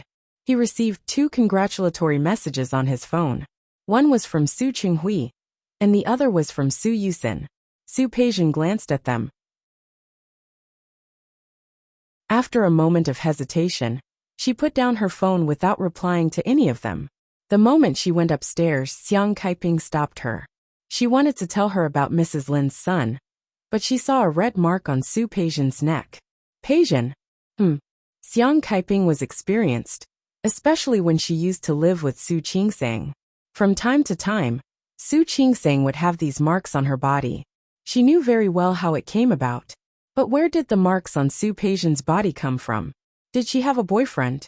But it didn't look like it. She wanted to say that Lin Feixing had come to her house twice. The first time for New Year's greetings, and the second time for a visit. But when her eyes swept over the mark, she couldn't say a word. Did Su Peijian have a boyfriend? Peijian, after New Year's, you'll be 1 year older. If there's a suitable one, you'll look everywhere. She had never been responsible for this daughter in the first half of her life, so she didn't have the confidence to say this. However, Xiang Kaiping was afraid that her daughter would always think about the past and refuse to look forward. I know. Su Peijian didn't like to talk about it. After making her stance clear, she went back to her room to rest. She didn't see Xiang Kaiping's hesitant expression. After the Lantern Festival, Su Peijian was busy again. Recently, the company had a joint online and offline promotion. After the planning department sent the plan to her, she approved it. Then, on a whim, when it was almost time to get off work, she decided to go to the retail store to have a look. The office was on the top floor, so she took the elevator down. When she passed the escalator, she saw a pair of familiar figures in the distance. Su Peijian's footsteps froze. After a second of shock, she quickly reacted and stood to the side, directly behind the pillar. Since Su Peijian was released from prison, her heart was beating so fast that it was beating so fast. She leaned against the pillar, and her breathing was a little erratic. A middle-aged couple passed by the pillar. The man was gentle and elegant, while the woman was elegant and noble. She had her back to them, but she could hear their conversation. Their voice was soft, but it was very familiar. It's all your fault. If it weren't for you, I wouldn't have forgotten to bring a gift. Li Qinshua's voice was slightly low, almost like a little girl's. It was the first time Su Peijian had heard it. Okay, it's all my fault. Su Qinghui admitted his mistake, his voice full of love. Since the two of them got back together, he wanted to bring the whole world to Li Qinshuo. He spoiled Li Qinshuo so much that Li Qinshuo, who had always been elegant and calm, would show a little bit of a young woman from time to time. It's your fault. Li Qinshuo gritted her teeth slightly, still feeling a little uncomfortable. This bastard, Last night he said he would only come once, but what happened in the end? She didn't know how his age still had such good stamina. She almost couldn't get up this morning. The two of them rushed to the airport. In the end, Li Qianxue forgot to bring the gift that she was supposed to give to old Master Hua and the Hua family. It was the new year, so Li Qianxue was too embarrassed to come empty-handed. So she had to pick a new gift. Okay, don't be angry. The in-laws are all kind people, so they won't care about these empty gifts. They don't care, so you really have the nerve to come empty-handed? Li Qianxue couldn't help but stare at him again. Su Qinghui smiled and wrapped her hand in his palm. Then it's the same for us to pick now. It's fine as long as the intention is there. I believe the in-laws won't mind. I mind. Li Qianxue was a perfectionist, but she still felt a little depressed. She looked at Su Qinghui and added, "This time, I want to sleep with my daughter. You are not allowed to touch me again." The last sentence was said in a very low voice, and Su Qinghui's face changed. How could he do that? However, he thought of something and immediately smiled again. With the jealousy of his son-in-law, there was naturally a way to take his daughter away. He was not in a hurry. The voices of the two of them gradually became softer. Su Peijian didn't move. She just looked at their backs and listened to their conversation. Ever since she was a child, she had always known that the person Su Qinghui liked was not Li Qianxue. She had always thought that it was the same. Later she found out that it was not. Su Qinghui didn't know that his feelings were wrong for decades. When he found out, everything was turned upside down. She used to think that everything would never go back to the beginning. Everything was messed up, and life was intertwined. How could she go back to the beginning? However, now that she saw Li Qianxue and Su Qinghui, she suddenly realized something. The so-called things remain the same, but people have changed was just for her. For others, it was leading everything back on track. Su Qinghui and Li Qianxue were together in love. Su Qingsang became the daughter of the Su family and married into the Hua family as the wife of the president.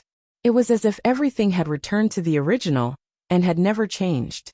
However, her life had long changed beyond recognition, and she could never go back to the beginning. It turned out that she was the mistake. Wrong birth, wrong exchange.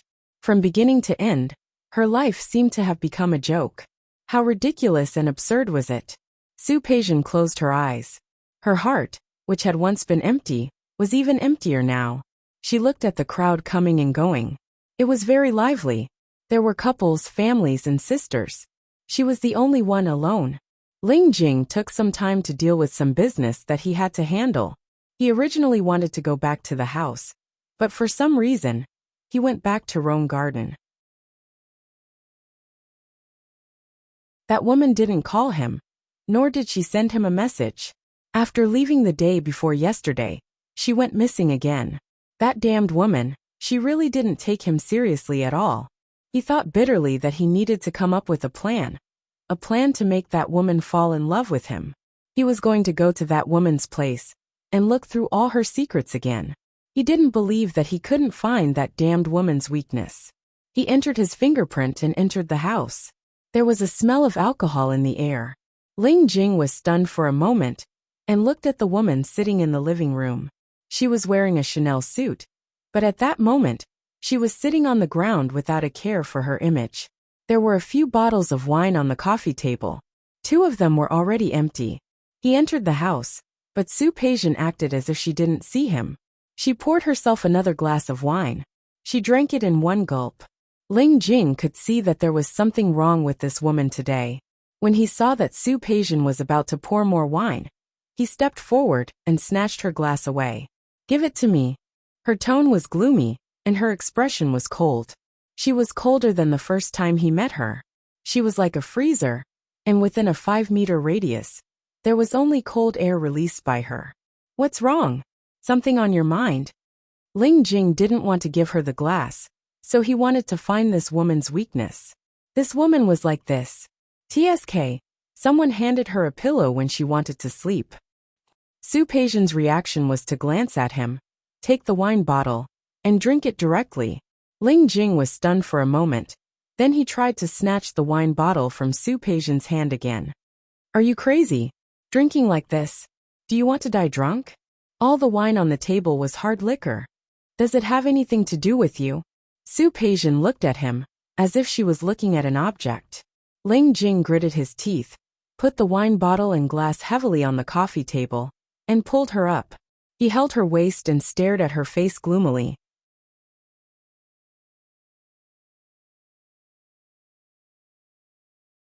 Chapter 833. It has nothing to do with you. Go away. Su Peijian pushed him away forcefully, took a step back, and fell onto the sofa. She went for the wine again. Ling Jing grabbed his hand, and he pulled her up again. Didn't I tell you? How can it have nothing to do with me? Ling Jing grabbed her tightly, not giving her a chance to break free. A day as husband and wife means 100 days of love. We've slept together for so many days. What? You can't tell me? Husband and wife. Gratitude. Su Peijian looked as if she had heard a joke. Her eyes were full of mockery, and because of the alcohol, her face was very red. At this moment, she was in a bad mood and did not want to suppress her emotions. She raised her hand and gently tapped Ling Jing's chest. What are you talking about? You're here to talk about gratitude? Aren't you just a gigolo? I don't want to see you now. And I don't want to talk to you either. Get lost. Ling Jing has never been disgraced by anyone in his life. It was Su Peijian who had humiliated him over and over again. He was so angry that he lowered his head to kiss her. Su Peijian was so angry that she raised her hand to slap him, but someone grabbed her hand. Su Peijian tried a few times, but failed to pull her hand back. I'll say it again, get lost. I don't want to see you. Ling Jing grabbed Su Peijian's hand and couldn't hide the anger on his face.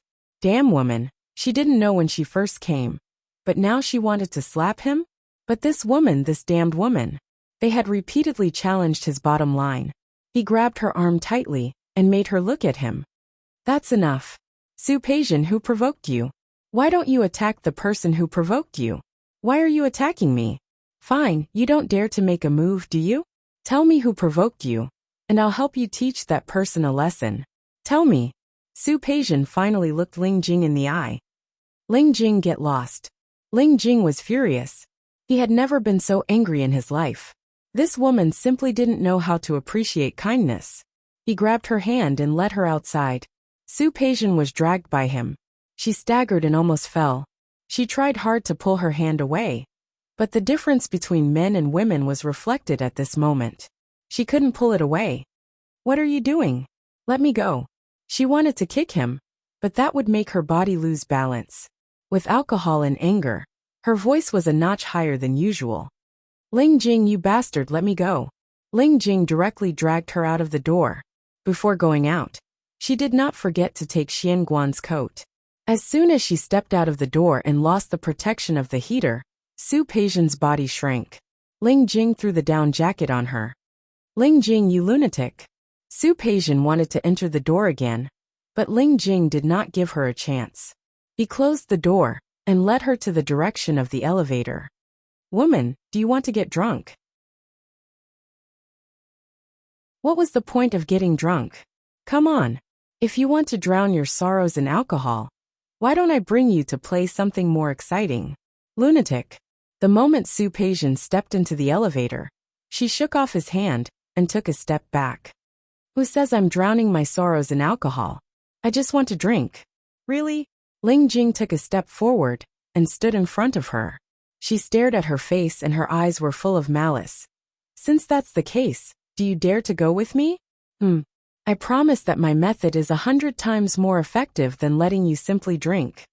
Su Peijian did not want to talk to him at all. After drinking, the wind blew, and she was about 50 to 60% sober.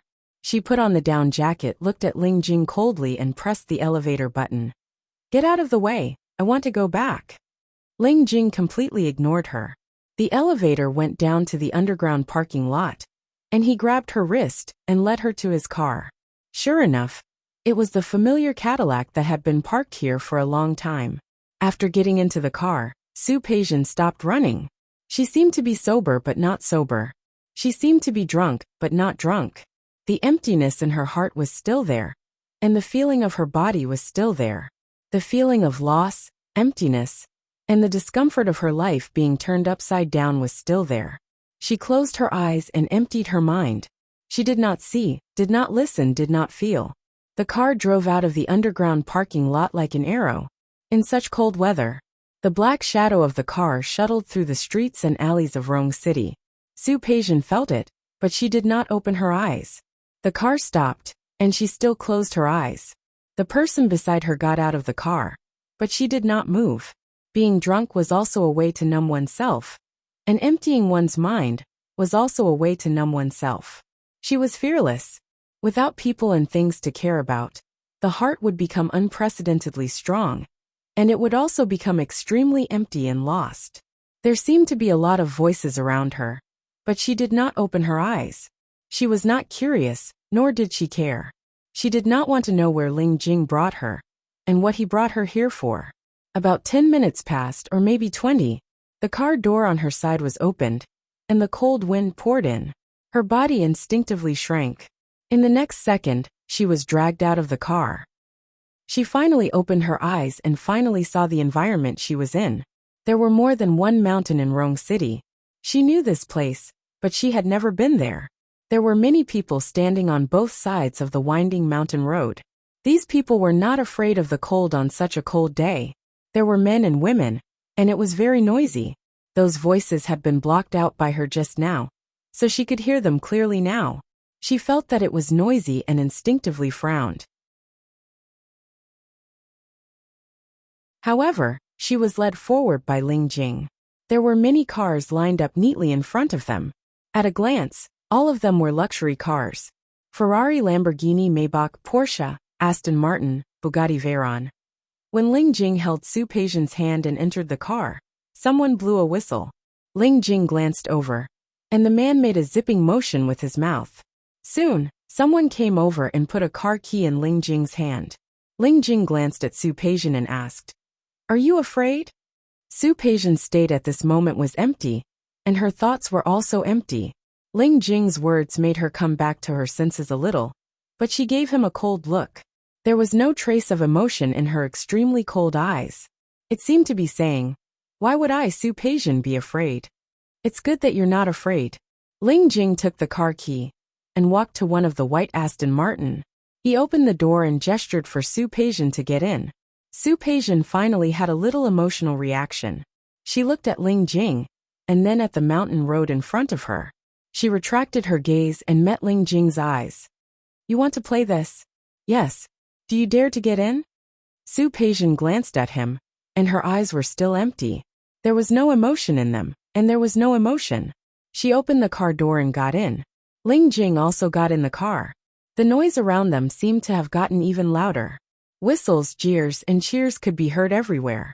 People got into the cars around them one after another. The sound of the engine continued. Su Peijian glanced at Ling Jing. He didn't take any protective measures, and neither did she. "Woman, if I win today, this car will be mine." Ling Jing suddenly approached her and stared into her eyes. "Do you think I can win?" Su Peijian refused to answer such a question. She was still in a state of refusing to receive any information at this time. Ling Jing didn't give up and moved closer to her. At the same time, he fastened her seat belt. "Tell me, do you think I can win today?" "No." Su Peijian didn't intend to save Ling Jing's face at all. Ling Jing looked at Su Peijian, who looked as if her soul had flown out of her body, and nodded. Ling Jing knew that she was not sober yet, but he wanted Su Peijian to be half drunk like this. "Okay. If I don't win today, I'm not Ling Jing." Su Peijian didn't look at him at all. Her eyes swept forward. On such a cold day, there was also a girl dressed very skimpily standing there. She waved two small flags in her hands. People kept whistling and cheering. The girl stood on the side and waved the small flag in her hand vigorously. The roar of the engine continued, and the car drove away like an arrow. Before Su Peijian could react or prepare, the car had already rushed out toward the mountain road. Her body fell back because of such a momentum.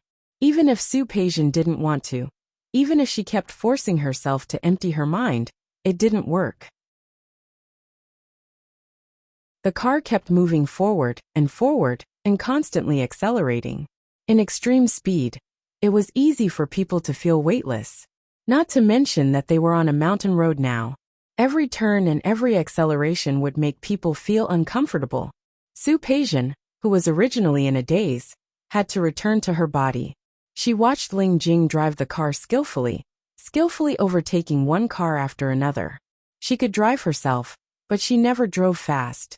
One was habit. Whether it was Su Chenghui or Li Qianxue, they were both people who followed the rules and cherished their lives. She was the same. Some habits were inherited. Right now the car seemed to be flying toward the top of the mountain. The winding mountain road was full of curves and narrow roads. Su Peijian pressed her body tightly against the car seat behind her. She turned to look at Ling Jing. But at this moment, Ling Jing was no longer the person she had thought he was. His eyes were like a cheetah in the dark, or like a goshawk on a cliff. She knew that since the Speed series of movies became popular in China, many people liked the feeling of speeding like this. Everyone thought that they were Paul or Vin Diesel. But in fact, not everyone could be Paul or Vin Diesel. Su Peijian's body was very uncomfortable. She didn't like this feeling at all. She wanted to speak, but the car drove past a bend at this moment. A car behind them was about to catch up. She saw Ling Jing's calm face. He didn't look back at all, stepped on the accelerator, and turned the steering wheel. Su Peijian thought that she was flying, and the car was almost flying. But it fell again. The sudden feeling of weightlessness wasn't good. Not to mention that the car was still moving forward, rushing forward. Ling Jing, are you crazy? The mountain road was not steep, but it was definitely not flat. The car kept rushing forward, and Su Peijian almost wanted to rush down the mountain with her. Ling Jing, stop right there.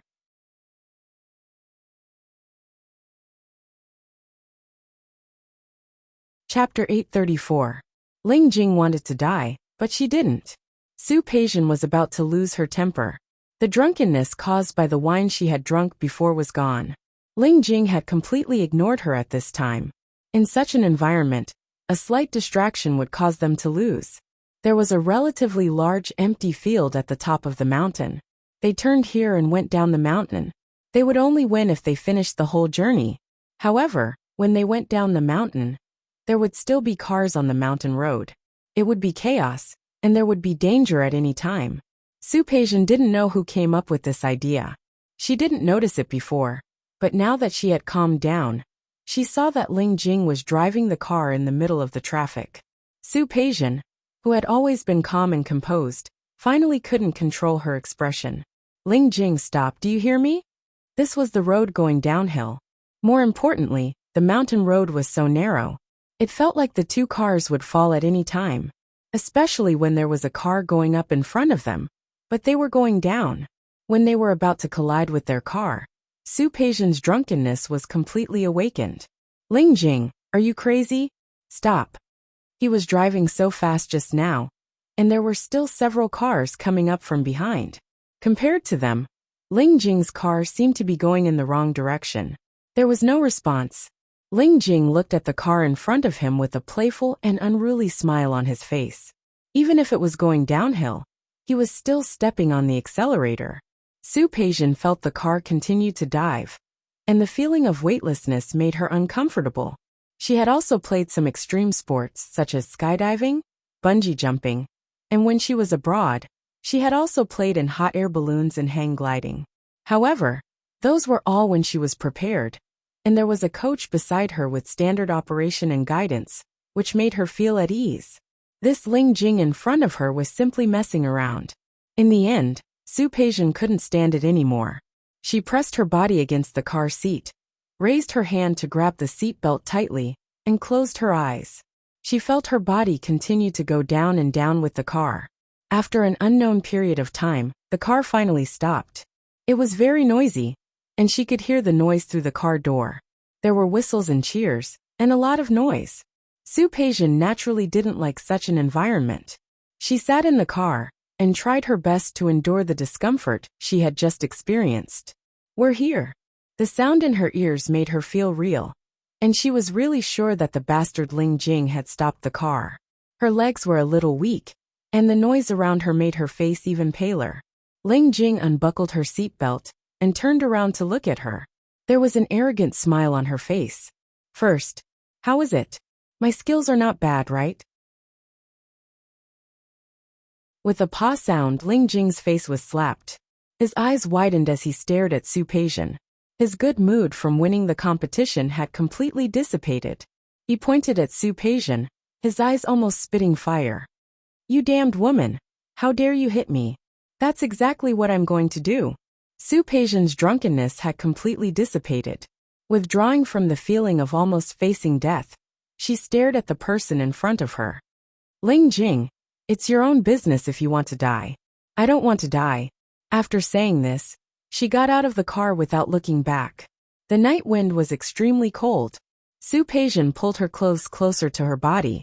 She didn't even look at the gazes on her, nor did she look at the people around her. She walked directly through the crowd and went outside. Ling Jing got out of the car with a slap mark on his face. If it weren't for the fact that it was too late at night, others would definitely be able to see it. Some people recognized him and wanted to come over to say hello, but they were all blocked by his cold eyes. Su Peijian walked very fast. She was dragged out by Ling Jing, and she was wearing the high heels she had worn to work today. Even so, she couldn't delay her footsteps at all. She walked very fast. The people behind her gradually became farther and farther away. Slowly, she walked to the road outside the mountain road. The night wind blew, and her feet gradually gained strength. She had regained her senses. The Cadillac stopped beside her. Ling Jing got out to take her hand. Get in the car. Su Peijian looked at him coldly, her eyes still without the slightest emotion. Ling Jing really lost her temper because of this woman. I said get in the car. Su Peijian didn't hesitate too much. It was windy here, and it was far from the city. She didn't have the tendency to self-abuse. After getting in the car, she didn't even look at Ling Jing. There won't be a next time. Ling Jing glanced at her and started the car. Considering Su Peijian's pale face just now, he drove very slowly this time. Don't you think it's very exciting? Su Peijian didn't respond to his words at all. Exciting? It was indeed exciting. When she thought that Ling Jing's car was about to collide with another car, her heart almost stopped. At that moment she thought that she would die.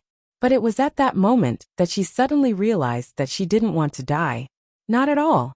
Even if her life was a joke, even if she could no longer go back to the past. But she still didn't want to die. She wanted to live. She wanted to live well. Escape was an emotion that only the weak would have. She was Su Peijian.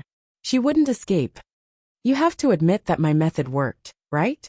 Ling Jing's words made her come back to her senses. She glanced at him coldly.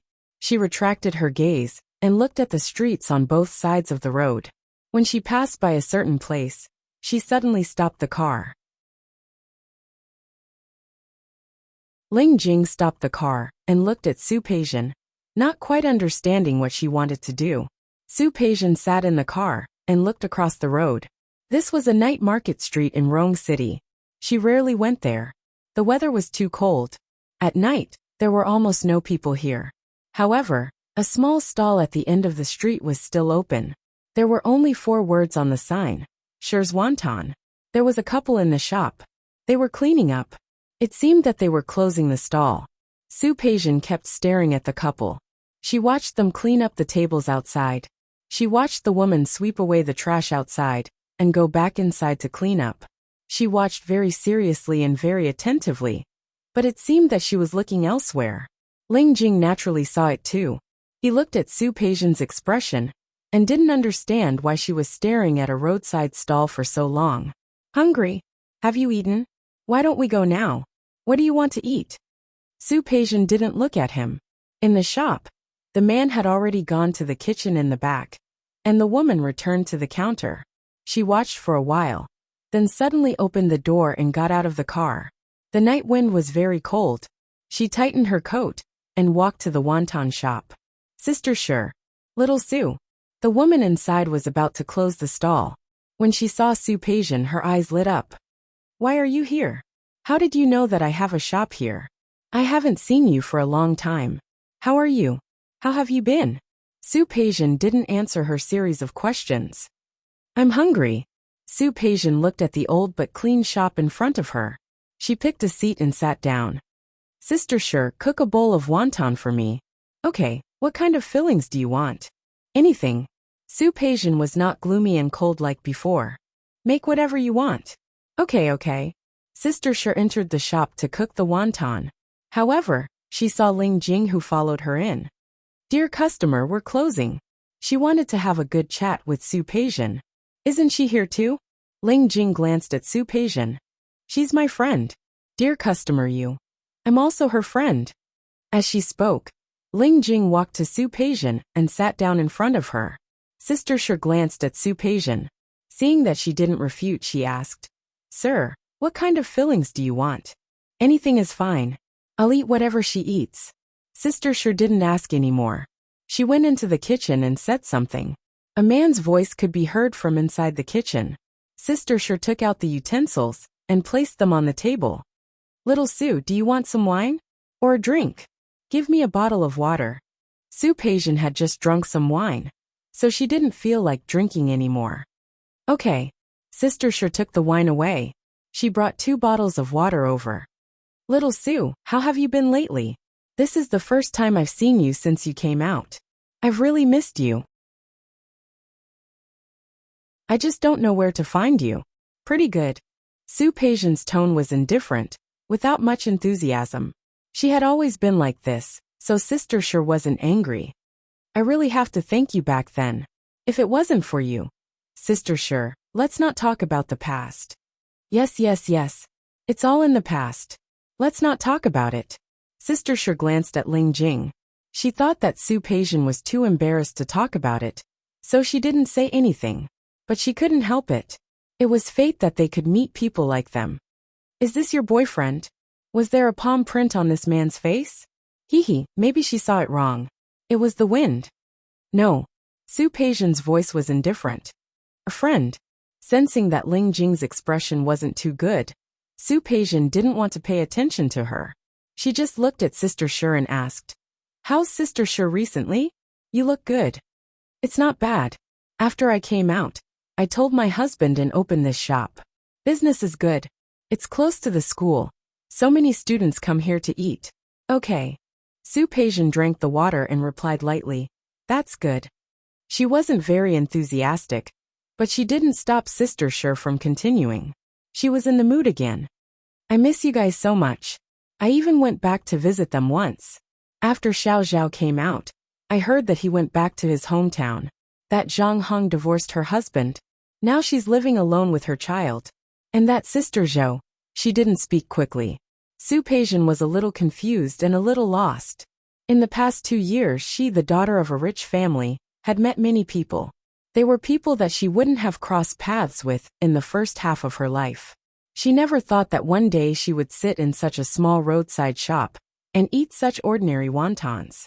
Sister Sher's husband had already cooked the wontons. She called out from inside, and Sister Sher answered, and went to serve the wontons. She brought out 2 big bowls on a tray. They had just come out of the pot, and were still steaming. Soup Asian looked at the bowl of wontons with chopped green onions floating on top.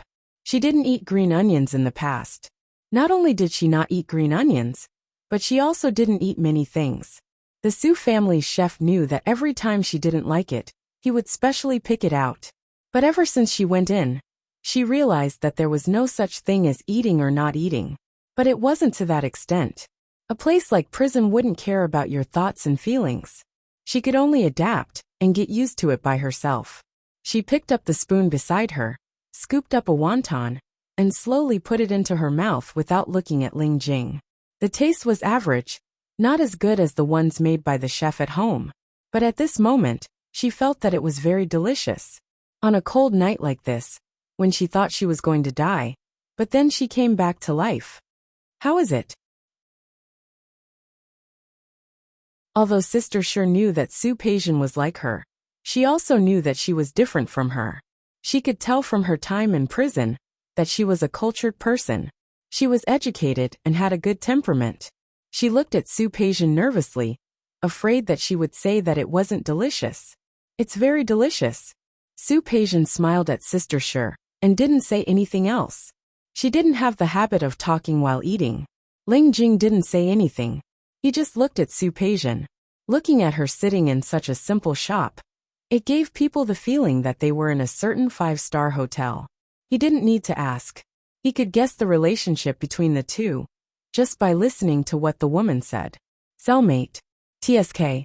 He didn't expect this woman to be so open about her past after she was released. Also, she brought him here so openly. Wasn't she afraid that he would have other reactions? Sister Sure smiled and went to the kitchen. After a while, she brought out 2 plates of braised food. Little Sue, try this. It's homemade.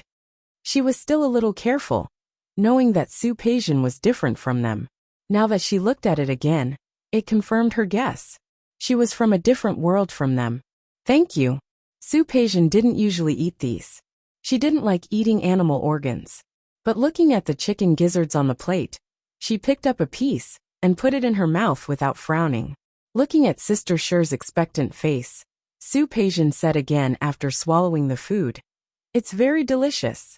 Thank you, Sister Sure. I'm glad you like it. Eat more if you like it."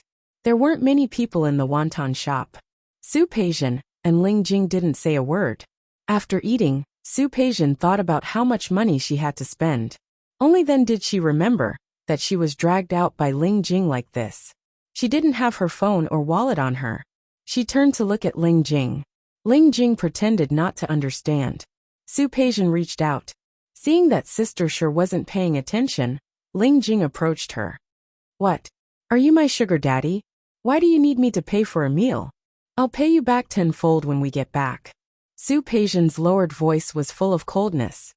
"If 10 times isn't enough, will 100 times be enough? Of course not." Ling Jing leaned close to her ear. "Personally, I'm more inclined to let you repay the debt in another way. What do you think?" The hint in his eyes was too obvious. Sue Pasian stared at his jacket expressionlessly.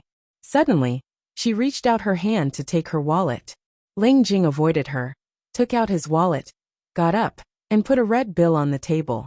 Sister Sure saw it and quickly came out. "You don't have to give it to me. Look at you. I'm very happy that you're willing to come to my place. Take it." Sue Pasian's voice was very soft. "It's not easy for you to do business." Seeing that Sister Sure was about to push the money over, Sue Pasian pressed her hand. "Sister Sure, you really don't have to be so polite." She withdrew her hand and wanted to leave. When she passed by the counter, she saw a pen and paper on it. After thinking for a moment, she picked it up and wrote a string of numbers. She turned around and handed it to Sister Sure. "Sister Sure, this is my number. If you need anything in the future, you can call me." "Hey, you child." Sister Sure looked at the string of numbers, and her face was filled with many emotions. "Look at you. I'm fine now, don't worry. But I'll definitely keep this number. Come often when you're free." This was a polite sentence. She knew that a person of Sue Pasian's status wouldn't come to such a small shop often. What happened today was probably an accident. "Goodbye, Sister Sure." Sue Pasian didn't say much. When she saw Sister Sure's man coming out of the back kitchen, she nodded and left without looking back. After getting into the car, Sue Pasian nestled herself in the seat. She looked outside. The sky was very gloomy, and it seemed that it was going to snow again.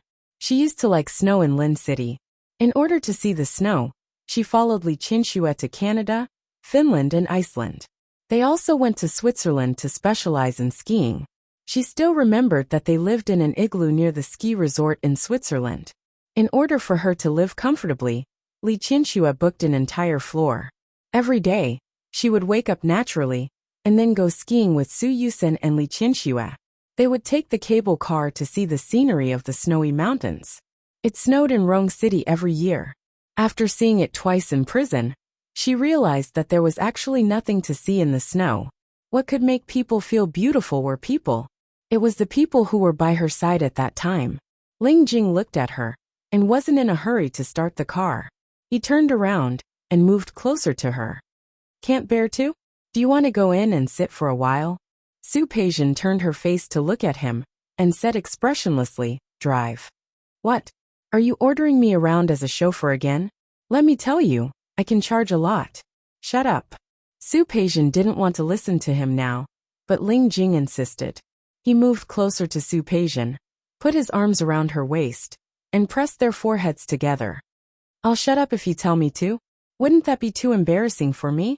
Are you driving or not? Yes. Ling Jing bit her lips lightly. Looking at the blush on the woman's face, he stepped back. Woman, remember, you owe me twice. Su Peijian ignored him. She just stared out of the car window. Back at Rhone Garden, Su Peijian went to take a shower. In the middle, Ling Jing squeezed into the bathroom. Regardless of her cold face, he directly pressed her down and messed around in the bathtub. Su Peijian was tormented by him a lot. When she came out of the bathroom, she thought that it was the end, but the man didn't even give her time for daily maintenance.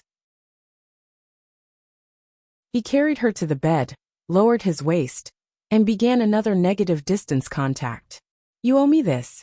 The man's voice was low and husky, revealing a different kind of sex. She actually didn't eat much after 7 o'clock in the evening. After eating a bowl of wontons just now, she was indeed full. It was rare that she didn't stop Ling Jing from messing around.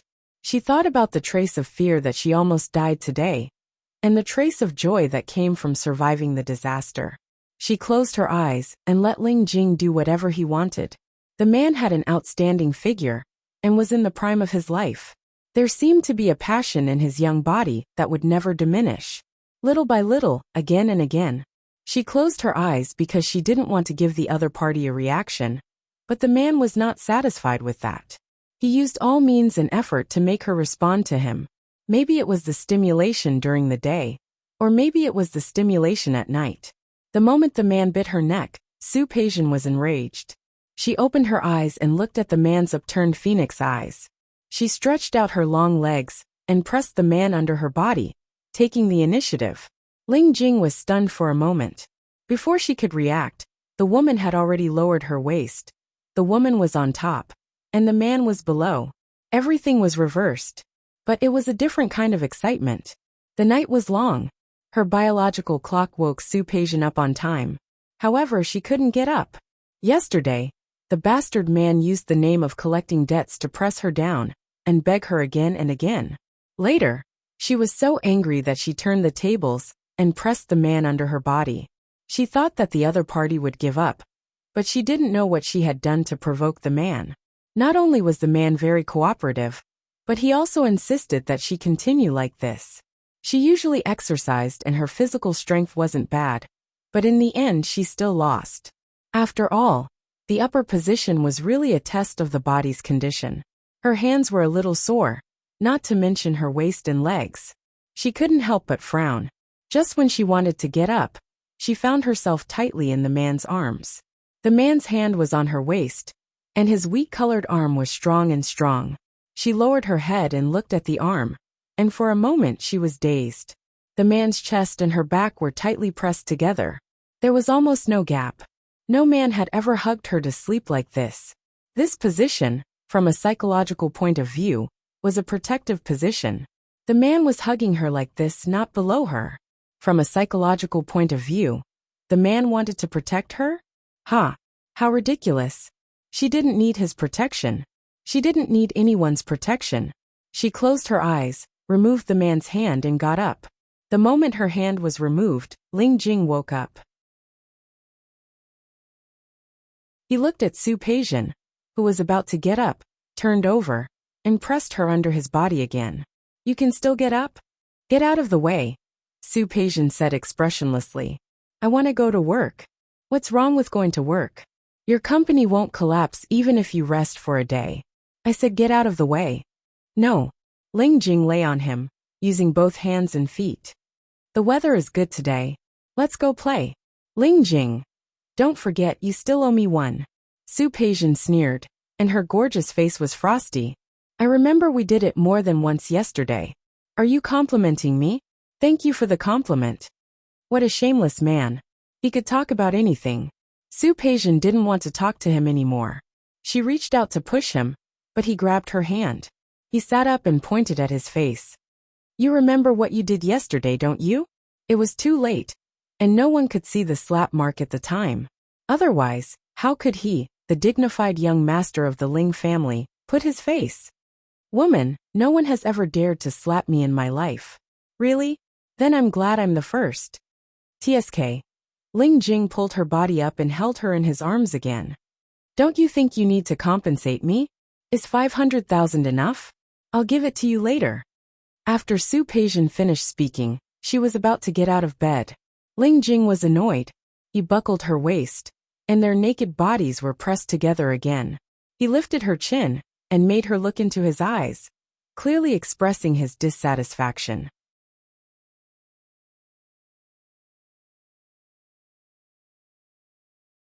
Chapter 835. The rascally look on Ling Jing's face made Su Peijian frown. She tried, but she didn't push him away. She looked at him coldly, and there wasn't even a trace of emotion in her tone. Does it have anything to do with me? Did I ask you to pick me up? And if you don't take me there, will I be there? Women. Ling Jing was so angry that he lowered his head and bit her neck. I tell you, you have to pay it back today.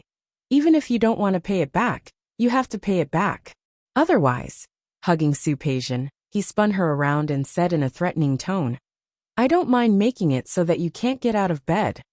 Lunatic. Su Peijian tried to push him away. But how could she compete with the man's strength? He restrained her limbs, not letting her escape. He looked down at her face with a slight smile on his face. What do you think? Do you admit defeat? Are you going to let go or not? Aren't you going to return it? Su Peijian took a deep breath and forced herself to calm down. She stared at Ling Jing's long and narrow eyes, and there was a hidden anger in her voice. What exactly do you want? You owe me twice, so accompany me for 2 days. That's not too much, right? I said I have to go to work. Don't worry. If you don't work for a day, I'll collapse, and the company won't be able to operate anymore. Su Peijian narrowed her eyes slightly and looked at the rascally look on Ling Jing's face. Who told you that I run a company? Her bright eyes were filled with sharpness. Even though she was being suppressed by him, her aura did not diminish. Do I even need someone to tell me this? Ling Jing leaned over and kissed her on the cheek. Her expression was as light as ever. You took 2 million yuan in one breath to cover me for half a year. Don't tell me you're just an ordinary white-collar worker. Su Peijian glanced at him. Can you let go of me first? No. Ling Jing was very rascally. You pay the debt first. If it was before yesterday, Su Peijian would have kicked this man until he couldn't take care of himself. Thinking back to yesterday when this madman dragged her to crash a car and almost caused a car accident, although her voice was still cold, she did not struggle anymore. How do you want to pay me back? Let me say this first, I'm not going out. It was too cold outside. Even though she was used to the temperature in Rong City, she still didn't like the dry feeling of the wind blowing on her face. I won't go out then. How about you stay at home with me for a day? Childish. Su Peijian resisted the urge to beat the man up. I'm still very uncomfortable if we don't have sex. Her legs were weak and her waist was sore. She really didn't want to do it again. Okay, as long as you accompany me for a day. Ling Jing seemed to be very happy that she had achieved her goal. He smiled with a faint smile on his face. When he smiled, his eyes were very bright. They were clearly red phoenix eyes, but there was not a trace of femininity in them. It only made people feel that this person's smile was... She thought of a word to describe a man's smile. Su. Ling Jing's smile did give people the feeling that she was quite cheerful. She tapped his chest, motioning for him to release her. Knowing that she would not run away today, Ling Jing got up and turned to hold her waist. You promised to accompany me all day today. You are very annoying. If you scold me again, I'll press you down and do it again. No, one more day. Su Peijian had no intention of continuing this crazy argument with him. She got up and tidied herself up. She was too lazy to cook, so she called Xiao Zhao to send breakfast over. She didn't really like to eat takeout, although she could accept some of the requirements in life. But she also had her own insistence. Xiao Zhao arrived very quickly with a Chinese-style breakfast from a 5-star hotel. Su Peijian sat together with Ling Jing for breakfast. The man's eyes were fixed on her. Even if she tried to ignore it, she still felt a sense of uneasiness. What are you looking at? I'm looking at you. Ling Jing stopped eating. I'm looking at how beautiful you are. Crazy. Su Peijian lowered her head and ignored this guy. Ling Jing was very interested. Say, you are so beautiful. Why don't you go find a serious boyfriend? Was he still thinking about that Hua guy? TSK. What kind of taste was that? Su Peijian took his words as a hint. She looked up at him expressionlessly. The agreement between us doesn't seem to include that you have the right to interfere in my affairs. How is this interfering? I am just curious and want to ask. Can I? Su Peijian put down the milk in her hand and leaned back slightly. What about you? You are so young, but you don't want to find a good job. Do you want to be someone's toy boy? Ling Jing was speechless. She was the one who suggested it, okay? He stopped talking, and Su Peijian got some peace and quiet. After breakfast, she wanted to go to the study, but Ling Jing pulled her to sit on the sofa in the living room. Didn't you say you will accompany me? Then you are not allowed to deal with business. Not at all. Su Peijian glanced at him. What do you want? I want you to accompany me. By accompany, you mean just sitting here. Then watch TV. Ling Jing turned on the TV as he spoke. I wanted you to accompany me to watch a movie outside, but you said you don't want to go out. There was a screening room in the Li family's villa. She could watch whatever she wanted at home. In such a small apartment, naturally, only the TV could be watched. Ling Jing held her in one hand and held the remote control in the other. He casually changed a few channels, but they were all melodramatic or palace dramas. Su Peijian was the first to not watch it, not to mention Ling Jing. Watch this. The remote control in Ling Jing's hand stopped. Su Peijian looked at the screen. It was actually Cherry Maruko. She glanced at Ling Jing with an indescribable disdain in her eyes. Why are you looking at me like that? Don't look down on cartoons. You look like you're half dead, so you should take a look at Cherry Maruko-chan. Crazy. Su Peijian wanted to get up from his arms. If you want to watch it, you watch it. I won't watch it. Don't be like this. Haven't you heard of it? As long as you are alive, you will definitely encounter good things. Don't you think it's very inspirational and chicken soup? In fact, Ling Jing had never read Cherry Maruko, but some time ago, the author of the comic seemed to have passed away. There was a news report, so he casually glanced at it. He didn't read the main content seriously, but he remembered that sentence. Su Peijian's face finally showed some expression.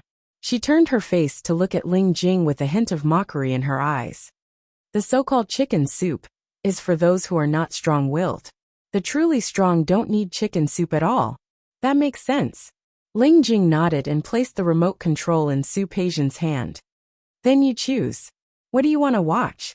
Su Peijian glanced at him, thought for a moment, and took the remote control. Ling Jing didn't expect Su Peijian to watch The Shawshank Redemption. He couldn't help but glance at her. But Su Peijian didn't look at him. She just fixed her gaze on the screen. It was a very heavy movie, and there was almost no fun to speak of. From the beginning, it was a heavy tone, a gray prison and a gray sky. But there seemed to be something else in that gray. Su Peijian listened to the original sound. The main character, Andy Dufresne, looked at his old friend of decades Reed. He said, I hope it's a good thing. Ling Jing looked at Su Peijian's lips and moved. He pulled her waist into his arms. Didn't they say that the strong don't need chicken soup?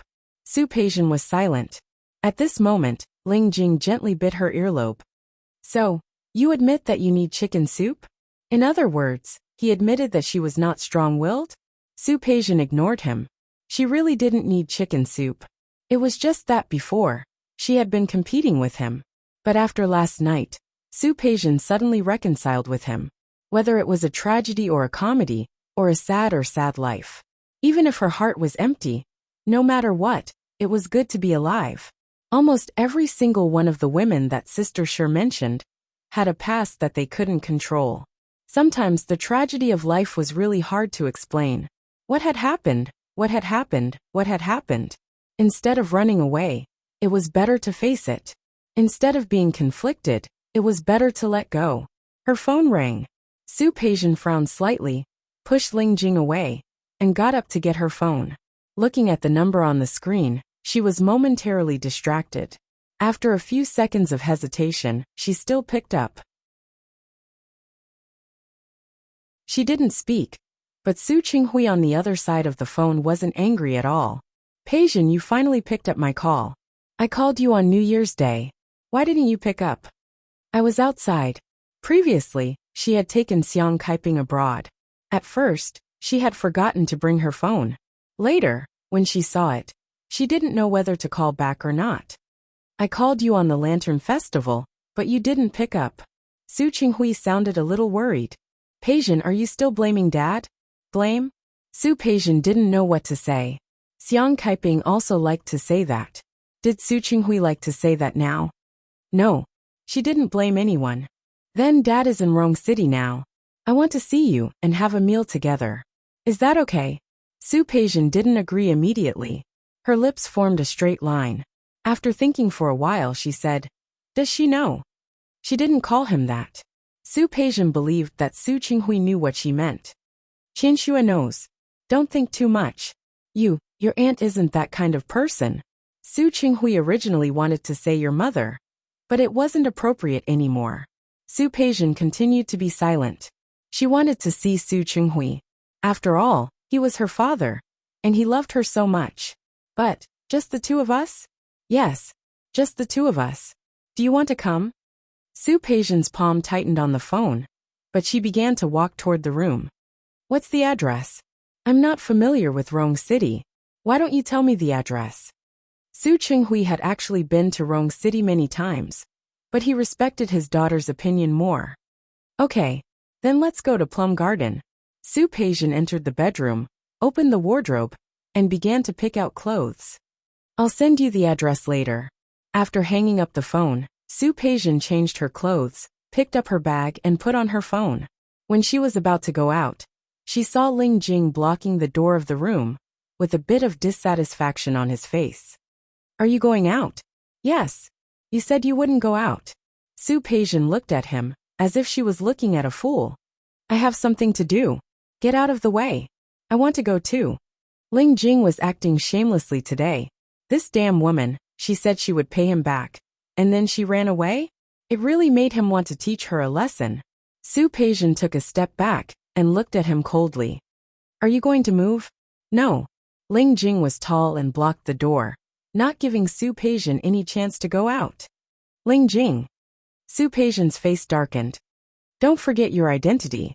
What right do you have to stop me? It would have been better if she didn't mention her identity. As soon as she mentioned it, Ling Jing immediately exploded. He took 2 steps forward and pressed Su Peijian against the wall. Who am I? Tell me. Just a pretty boy that I keep. Su Peijian didn't mind how hurtful her words were, but it was the truth. Ling Jing, if you still want to continue, get out of the way. Woman. Ling Jing was angry. He lowered his head and was about to bite her lips. How could Su Peijian let him succeed? She tilted her head and pushed him. Ling Jing, don't forget that I can break off this relationship at any time.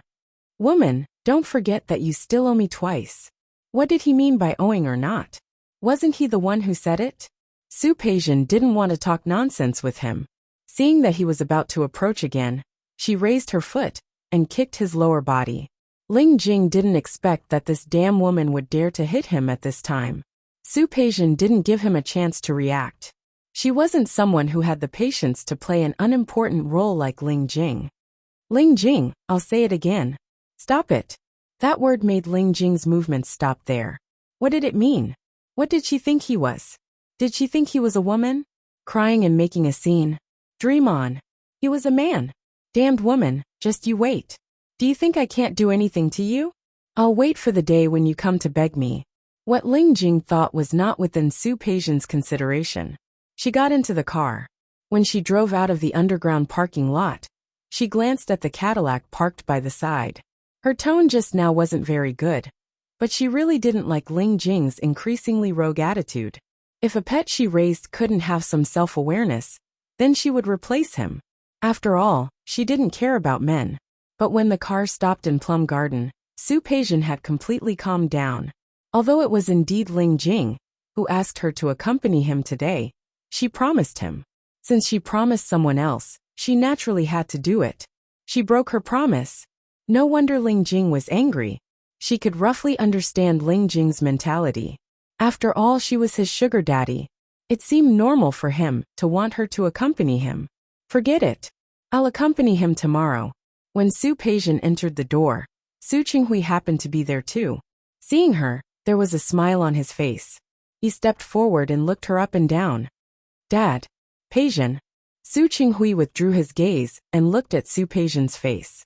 He found that she looked good. You're here. Have you waited for a long time? No, I just arrived. Su Peijian had already made a reservation when she arrived. It wasn't easy to make a reservation here. Fortunately, it wasn't a weekend, so there weren't many people. She booked a small private room and led Su Qinghui in and sat down. After the daily greetings, the two of them entered a state of silence. The waiter came in with tea and poured it for them. He took out a tablet and let them order. Su Qinghui took the tablet from the waiter's hand, looked at the pictures on it, and looked up at Su Peijian. Beijing-style lobster, braised abalone, soft-fried fresh scallops, amber peach kernel, bird's nest soup, osmanthus sugar lotus root, and a flying dragon soup. What do you think, Peijian? Su Peijian didn't say anything. These dishes were all her favorite dishes. She nodded. All are fine. That's it then. Su Qinghui returned the tablet to the waiter. Only the father and daughter were left in the private room, and there was silence for a moment. After the silence, Su Qinghui spoke first. How have you been recently? I'm fine. She looked good. Su Qinghui knew that his daughter had always been proud, but he was afraid that she might not be used to it. He was even more afraid that she would experience the ups and downs of life and not be used to it. Peijian, I actually came a few days ago. I went to see Qingsang. You're not angry, are you? No. What was there to be angry about? She was already angry. Yesterday, she almost lost her life because of this. Su Peijian didn't want to continue this topic. These so-called debts and guilt were worthless to her after the fact. She picked up the teapot and poured a cup of tea for Su Qinghui. This Junshan silver needle is good. She was obviously trying to escape, but in Su Qinghui's eyes, she hadn't let go. Although his daughter's personality wasn't like that in the past, who knew if she would change after so many things? Peijian, have you ever thought about going back to Lin City? Back to Lin City. Su Peijian's hand holding the teacup paused. Why? Look, you're in Rong City, so far away from Lin City. If something really happened, I wouldn't be able to take care of you. If you were in Lin City, I would be able to take care of you. No need. Su Peijian lowered her head and didn't look at him. I'm not a child anymore. I don't need anyone to take care of me. This was a little angry. Peijian. Dad, don't say it. I won't go back to Lin City. Besides, if I go back, what will happen to my mother? Xiang Kaiping had nothing now. She was the only one left. With Xiang Kaiping's personality, how could she be willing to go back to Lin City? Su Qinghui didn't speak. Some guilt could be made up for in the future. However, some guilt could never be made up for in this lifetime. He could never make up for what he owed Xiang Kaiping. It's okay if you don't go back. If you have anything to say, just tell me.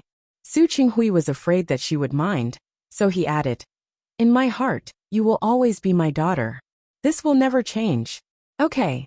Su Peijian lowered her head, and her eyes were a little sore. She suppressed that emotion. The waiter began to serve the dishes. Su Qinghui knew that Su Peijian wouldn't go back with him, so he talked about other things.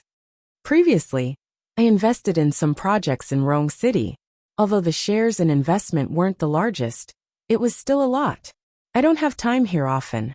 Peijian, I believe in your ability. If you're willing, I want to hand some of these things over to you. What do you think? No need. Su Peijian shook her head.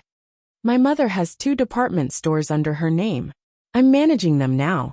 I have something to do. I know, but that kind of small company is a bit of a waste for you. I know very well what you're capable of. I was serious when I said those words. Peijian, I really hope that you can help me.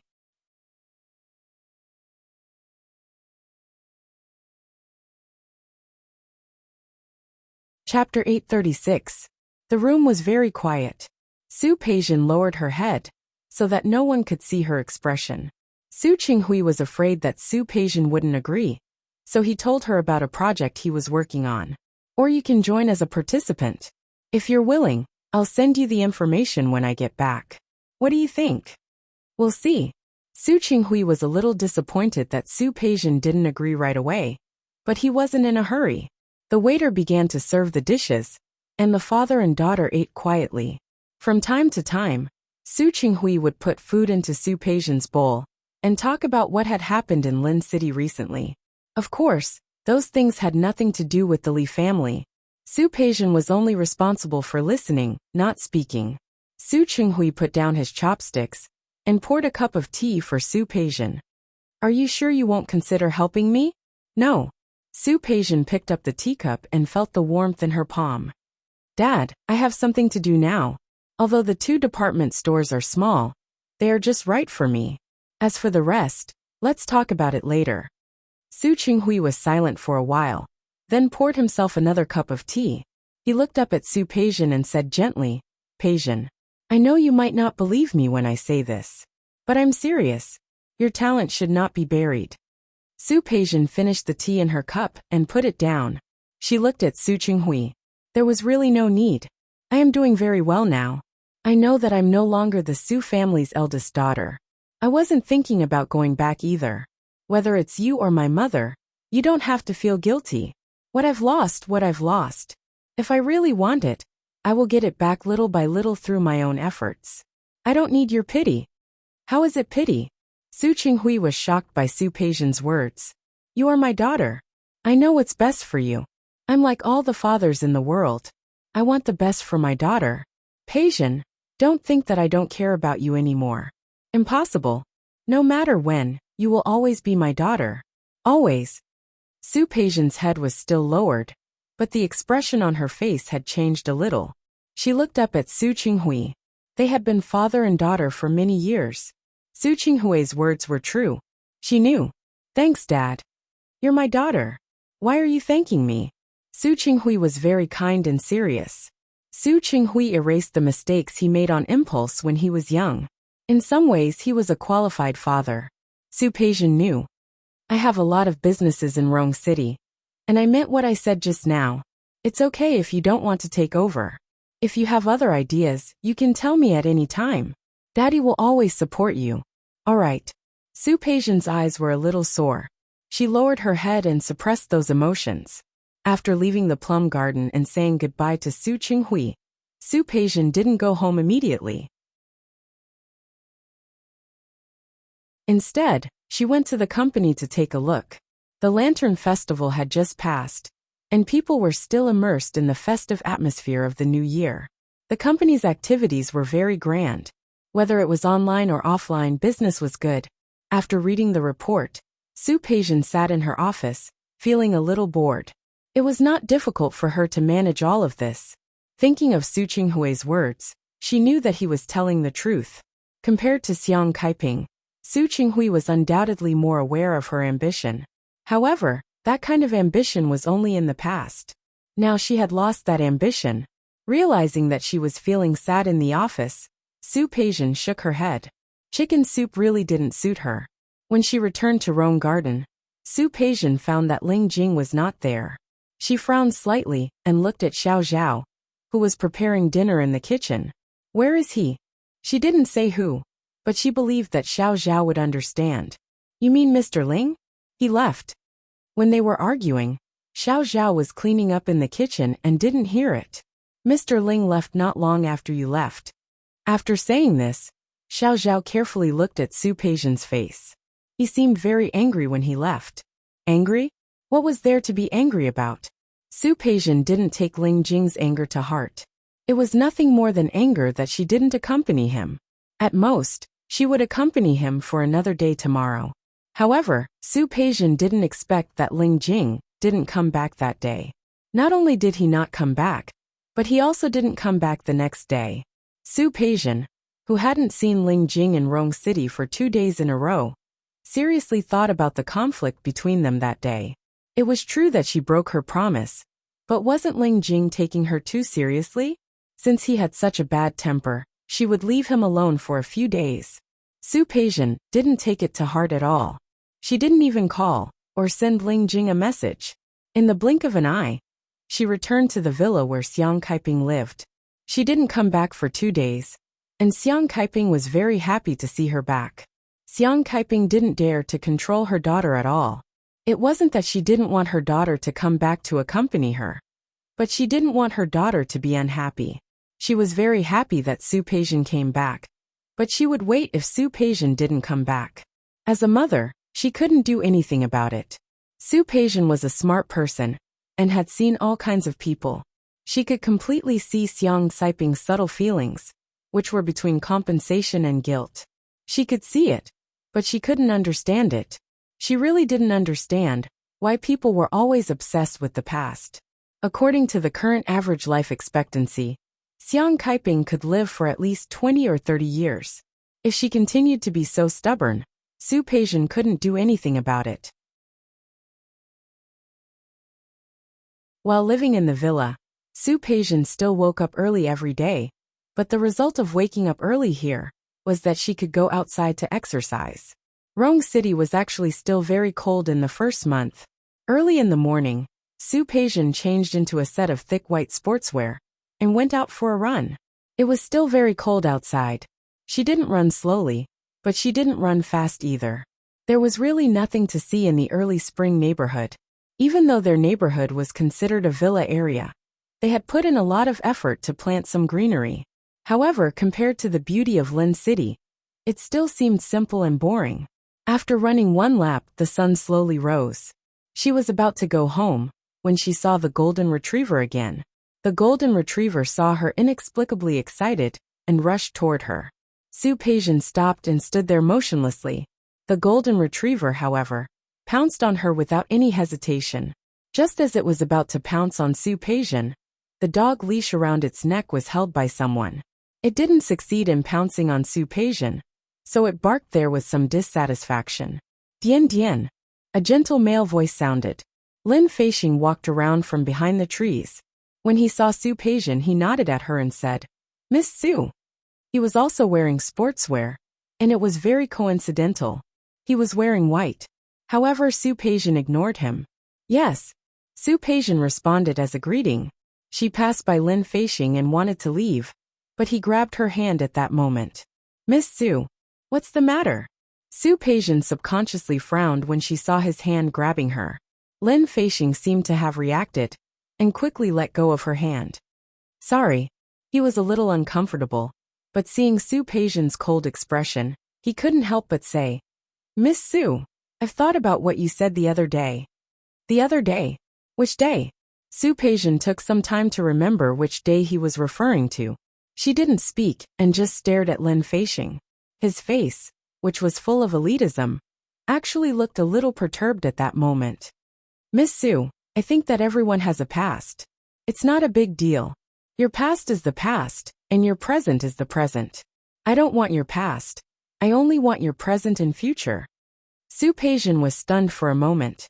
The golden retriever by her feet was still rubbing against her pants, and she was dazed for a moment.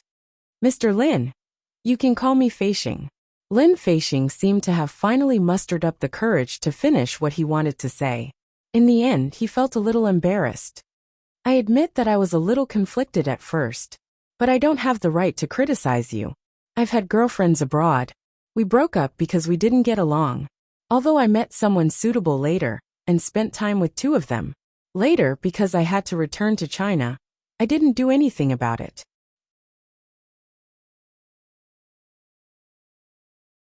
I think that the reason why we broke up so easily is that those feelings weren't deep. When you told me that day, I was really surprised. But these few days, I've been thinking about you.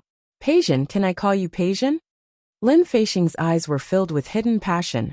Su Peijian didn't know what to say. The golden retriever seemed to have infected its owner's emotions. It barked a few times and barked even more happily. "Peijian, I'm not a child. I believe that you're not either. Mature men and women naturally have their own ways to solve problems and deal with them. So I want to ask, can you give me a chance?" Su Peijian didn't rush to answer. The Lin Feixing in front of her was undoubtedly a very good marriage partner. He had good qualities and a good appearance. Most importantly, he didn't mind her past. She thought that she had a good eye for people. When Lin Feixing spoke to her, his eyes were open. She could tell that what he said was true. He really didn't mind. Looking down at the golden retriever that was playing around her feet, she frowned slightly. Even though I've been in prison? Yes. Lin Feixing nodded. Prison is your punishment. No matter what you've done, since you've been punished, it's in the past. Su Peijian didn't speak. That was the truth. Life in prison was God's punishment for her. She had already accepted the result. So she didn't feel that she had anything to regret. However, she was really surprised that Lin Feixing could say something like that. For a moment, she didn't know what answer to give him. You don't have to rush to give an answer. Lin Feixing saw that she didn't speak for a long time, and was afraid that she would be too conflicted. He quickly gave her a way out. I can wait for you. Really? Su Peijian blinked and looked up. She met the passion in Lin Feixing's eyes, and was a little confused. You like me? The man standing in front of her actually blushed. Su Peijian didn't want his answer. She looked at him, and took a step forward. What do you like about me? Just this appearance. Just her face. She had once read a saying that all love at first sight was just a result of the appearance.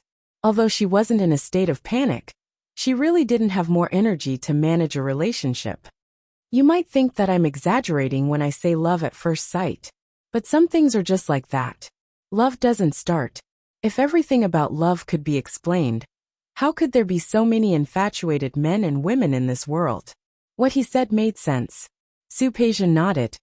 Mr. Lin, I can't give you an answer now. Can you think about it later? Is that okay? Of course. Lin Feixing smiled.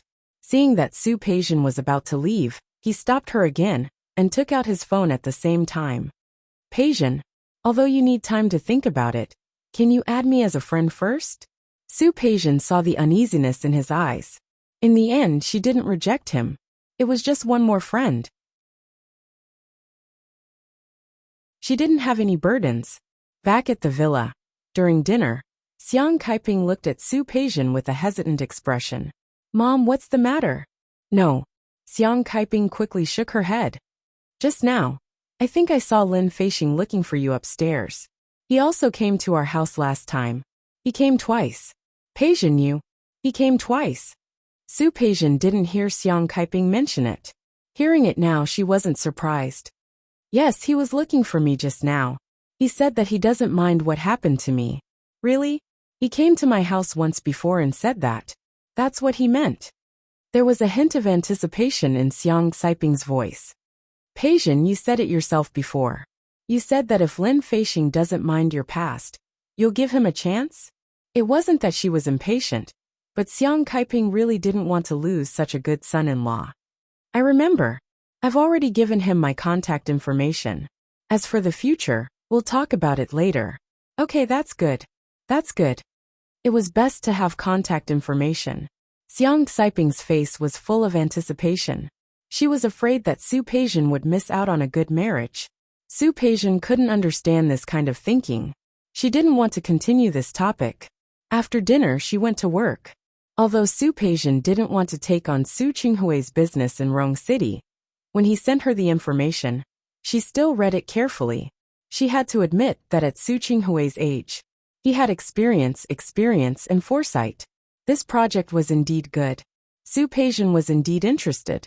However, if she only took care of Su Qinghui's business, it would be lacking something. She happened to have a sum of money on hand. If she participated as a shareholder, it would be a good choice. Su Peijian calculated the money she had left after deducting the house she bought last time. She called Su Qinghui. She asked in detail about the operation. In the end, she mentioned the funds and the people. She was part of the bargaining chip. Su Qinghui understood that. Su Qinghui couldn't be happier that his daughter was willing to take on the company. He immediately set up some details with Su Peijian. He also talked to a third-party partner and introduced Su Peijian's identity. In this way, Su Peijian was busy again. After she was busy for a week, it was already 10 days later when she finished all the information and the previous procedures. The first month of the lunar calendar was almost over, and she hadn't seen Ling Jing for almost half a month.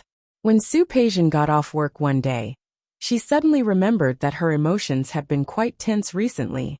She needed to relax. As for how to relax, was there anything more relaxing than the balance of yin and yang? She called Ling Jing, but Ling Jing didn't answer. Su Peijian frowned. She really didn't know that the pretty boy she raised could be so angry. She originally didn't want to pay attention to it, but she more or less broke her promise that day. It was rare. Su Peijian patiently called Ling Jing for a second time.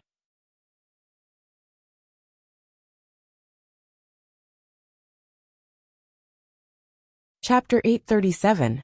The crystal lights hanging above the high living room were shining brightly, and there were 2 rows of bodyguards on both sides of the hall.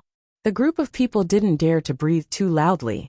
Wuxia stood next to Ling Jing, his head half hanging, and he seemed very embarrassed. Ling Jing sat on the sofa quite leisurely, his right index finger tapping his knee unconsciously. Under the sofa, there were 2 men who were detained there, kneeling on the ground. One of them was bleeding from his shoulder, and the other was bleeding from his leg. The blood dyed the carpet in the living room red. The 2 men didn't dare to make any big movements, and their bodies kept shaking. Looking at the blood, Ling Jing stopped tapping his knee. "You've got guts. Coming here to kill me?" Ling Jing finally spoke. As soon as he spoke, the 2 men kneeling on the ground trembled even more. "Using such a stupid way to do it? You'd better not tell me who your master is. Really? It's too embarrassing." The 2 men seemed to be angry, but more than that, they were afraid. Vaguely, they were nervous with a sigh of relief. "Guxiao." Ling Jing didn't look at the 2 men. His hand began to tap his knee again. "Young master." Guxiao took a step forward and bowed. The 2 crocodiles in the backyard pond probably haven't smelled human for a long time. "Throw them in." "Young master." Guxiao was stunned for a moment. When did they raise crocodiles in their backyard? "Young master Ling, please spare us." The 2 men suddenly became terrified, and one of them kept kowtowing. Young master Ling, please spare us." 4th young master asked us to come. "Young master Ling, it really has nothing to do with us." "Young master Ling." Ling Jing didn't have the patience to listen anymore. He waved his hand and asked someone to drag the 2 men away. The sound of begging was endless. The blood that the 2 men had shed stained the living room all the way. Ling Jing frowned and motioned for someone to come and clean it up. Soon, someone came to clean it up. Ling Jing sat still for a long time before looking at the slender figure, who had been staying in the corner of the living room. If one didn't pay attention, one would almost ignore it. The person's body had begun to tremble, especially when Ling Jing glanced at her. Her whole body was shaking like a fallen leaf in the wind. Ling Jing hooked her finger, and someone immediately carried the man over. The young woman's body collapsed in front of Ling Jing. Ling Jing lowered his head to look at her. Tisk, scared to this extent? What a coward. Su Peijian's face flashed across his mind. If that woman was here, how would she react? Shen Lefyu knelt there. She had seen everything that had happened just now, and she was terrified. Seeing Ling Jing's hand reaching over, she tried her best not to scream, but her body kept trying to step back. Unfortunately, there was nowhere for him to go. Ling Jing pinched her chin and looked at the pitiful face with tears in her eyes. Afraid? Shen Lefyu couldn't even make a sound. She just trembled and looked at Ling Jing, as if she was looking at a demon. "Your brother is just like them now." My brother?" Shen Lefyu's face turned pale. Where's my brother? Can you let him go? I beg you, let him go. If you want to see your brother, it's very simple. It's very simple if you want to save your brother. This matter depends on what you do. Shen Lefyu blinked when she met Ling Jing's gloomy eyes. When Ling Jing retracted his hand, she seemed to have suddenly understood. She suddenly became bold and reached out to hug Ling Jing's neck. She raised her head and was about to move closer to his lips. Ling Jing looked at Shen Lefyu's face that was getting closer and closer. She was crying like a pear blossom in the rain, looking very pitiful. Unexpectedly, he didn't push her away. Seeing her lips getting closer and closer, his phone rang at this moment. It was an unfamiliar ringtone. He hadn't used that phone for a long time. He glanced at the coffee table. At this time, the only person who would call him was that woman. Damn that woman, she hadn't called him for so many days. Now she knew to contact him? He ignored her. He looked at Shen Lefyu, who was stunned and didn't know what to do. The evil in his heart expanded infinitely at this moment. He pulled Shen Lefyu's body up and held her on his lap. He lowered his head and was about to kiss her, when he saw her lips, which weren't considered full and were a little pale. His mind couldn't help but think of Su Peijian's lips. Delicate, bright red, plump, seductive. He tilted his head and kissed Shen Lefyu's cheek. Her skin was not bad. Naturally, the skin of a young girl wasn't bad either. However, compared to Su Peijian, it was a little less delicate. Her skin, nourished by expensive skincare products, was as smooth as jade. The phone had stopped ringing at this time. He stepped back a little and looked at the phone with his eyes half closed. Damn that woman. Was there so little patience? She wouldn't call again after one call? The anger just now was spreading even more. The evil seemed to be unable to be suppressed anymore. He got up and grabbed Shen Lefyu to go upstairs to the room. Shen Lefyu's body trembled. She had clearly made up her mind, but she was still afraid. Ling Jing had only taken 3 steps when his phone rang again. He stopped in his tracks. He turned around and stared at the screen of the phone for a long time. His slightly narrowed eyes were a little fierce. He was still holding Shen Lefyu with one hand. She was dragged a few steps, but because he suddenly stopped, she bumped into his back. Ling Jing didn't have much patience. He turned around and glared at Shen Lefyu. His eyes were sharp as if he wanted to kill her. Get lost. Shen Lefyu's body trembled even more violently. It was as if she completely didn't understand why the man, who looked kind just now, was so gloomy. Ling Jing didn't care about her. His eyes fell on the phone. After watching the phone ring 1, 2, 3 times, he finally reached out and picked up the phone. On the other end of the phone, Su Peijian was about to hang up. She suddenly picked up the phone and was stunned. There was no sound on the other end of the phone. She glanced at the phone that showed that it was in a call. Ling Jing. She was clearly just calling his name. Ling Jing actually felt that the evil fire from just now had flared up again. If you have something to say, say it. His tone was a little angry. He was so angry that even he was surprised. Didn't you ignore me for half a month? Why are you still calling me? When Ling Jing said this tone, it felt like a wind in the living room. Wuxia and the bodyguard standing at the side wanted to bury their heads in the ground. He glanced at them coldly, and they quickly left. Before leaving, the 2 bodyguards didn't forget to go forward and take Shen Lefyu, who was half lying on the ground, away. Su Peijian only heard some rustling sounds on the other end of the phone. She didn't think much about it. Her attention was on what Ling Jing said. Thinking of how she broke her promise that day, she felt a little guilty. I'm sorry, I had something urgent that day, so I left first. I'll make it up to you next time. With Su Peijian's personality, this was a rare apology. After all, she was still educated since she was young. If she was in the wrong, she was in the wrong. If she broke her promise, she broke her promise. How do you want to make it up to me? Ling Jing could only be thankful that there was no one in the living room. Otherwise, if people saw him like a different person, their eyeballs would probably fall out of their sockets. How do you want to make it up to me? For Su Peijian, it was nothing more than money. From her understanding, Ling Jing was a little gangster. What else could he have other than money? I want you to accompany me for 3 days. Ling Jing thought for a moment and added, I want to go to the hot spring. You come with me. The Ling family had a very famous hot spring club. He happened to be going there to inspect the property in the next few days. Just in time. No. Su Peijian was very busy now. How could she have the time? Then what else are you talking about? Ling Jing's temper rose. You untrustworthy woman. After Ling Jing finished speaking, he hung up the phone. After hanging up, he still felt that it wasn't enough. He picked up the phone and was about to smash it. Damn woman, he would see how he would deal with her later. The phone rang again. It was still Su Peijian. Ling Jing pressed it. He was the dignified young Master Ling. A woman like Su Peijian couldn't play with him whenever she wanted. This time, the phone rang a few times before hanging up again. Ling Jing felt that he couldn't suppress his evil fire anymore. He planned to go to Shen Lefyu. Whether she was as beautiful as Su Peijian or not, she was at least a woman. The phone rang again. This time, it was a text message. There was only one sentence on it. If 3 days won't do, 2 days will do. After sending that message, Su Peijian didn't call again. It was okay for a pet to throw a tantrum occasionally, but if it was really too much, she wouldn't lower herself. She calmly went to take a shower and tidied herself up. After looking at the report and the previous plan again, she finally went back to her room to sleep. Before going to sleep, she glanced at her phone. There were no text messages or calls.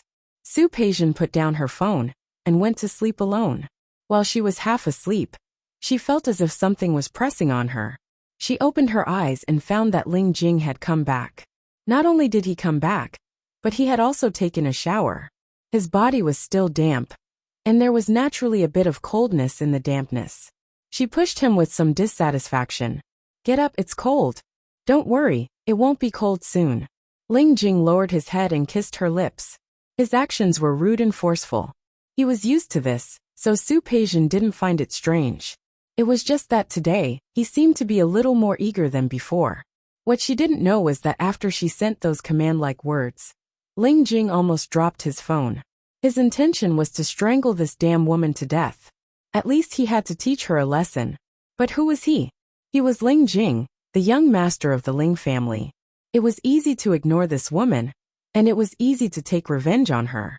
But it was not easy to conquer her. If he could make her fall in love with him, and then abandon her. Ling Jing felt his blood boil as soon as he thought about it. He really couldn't wait to see the look on this woman's face when she went crazy for him. The body was the first step, and the heart was the second. For the final goal, so what if he took a step back? After all, the real winner would be the one who had the last laugh. So he came again. Although he came, the fire in his heart didn't dissipate easily. He hugged Su Peijian hard, rough and barbaric with absolute masculinity. It was a little painful, a little numb, and some other things. Su Peijian half closed her eyes and stepped back uncomfortably. Ling Jing was really a beast in bed. Her slender waist was held tightly in his palm, and her body was twisted into all kinds of angles. She realized one thing in that twisted state. Ling Jing couldn't be in a bad mood, could he?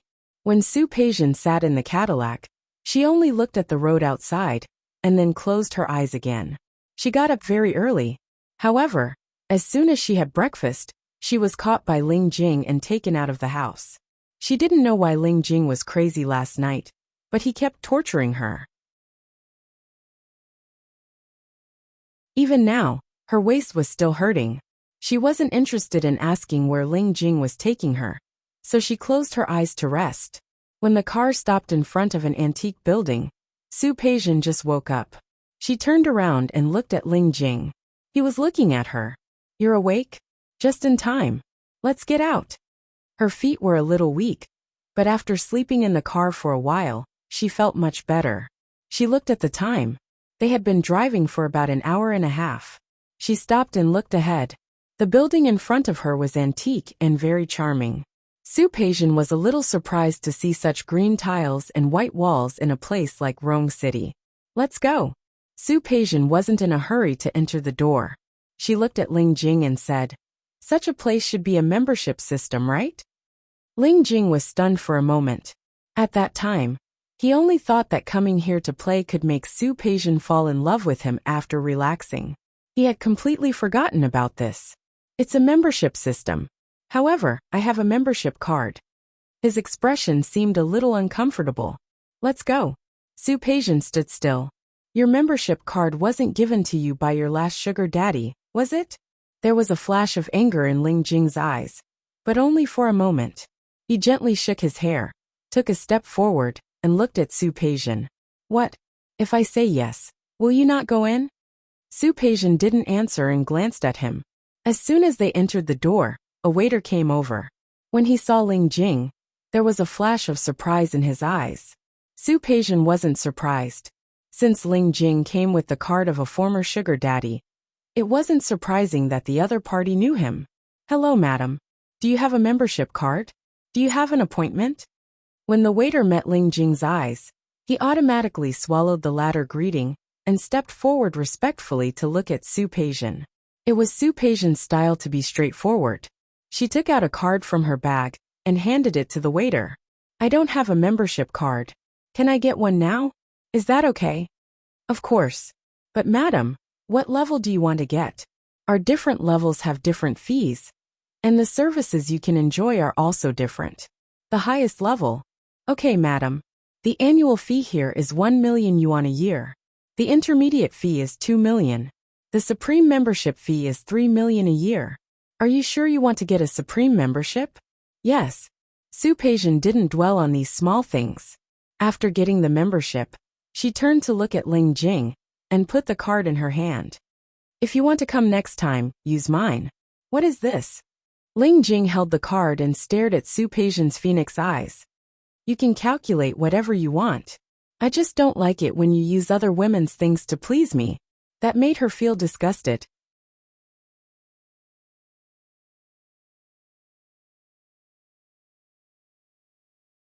Chapter 838. Su Peijian's reaction was to raise her eyebrows and not look at him at all. Jealous? Would she be jealous of him? Was it necessary for her to be jealous of a man she could buy with money? Let's go. The membership fee was high for a reason. The environment here was really good. Most importantly, the supporting facilities were quite complete. In addition to the special spa, hot spring, there were also health centers and entertainment centers. Su Peijian came here after breakfast in the morning. She was taken to a special room, which was divided into its own little world. She was very tired yesterday. It was good to come here at this time to relax. She felt a touch of warmth in her palm. She looked down and found that Ling Jing, who was following her, was holding her hand. She wanted to break free, but he held it very tightly. I've been here before. How about I introduce you to it?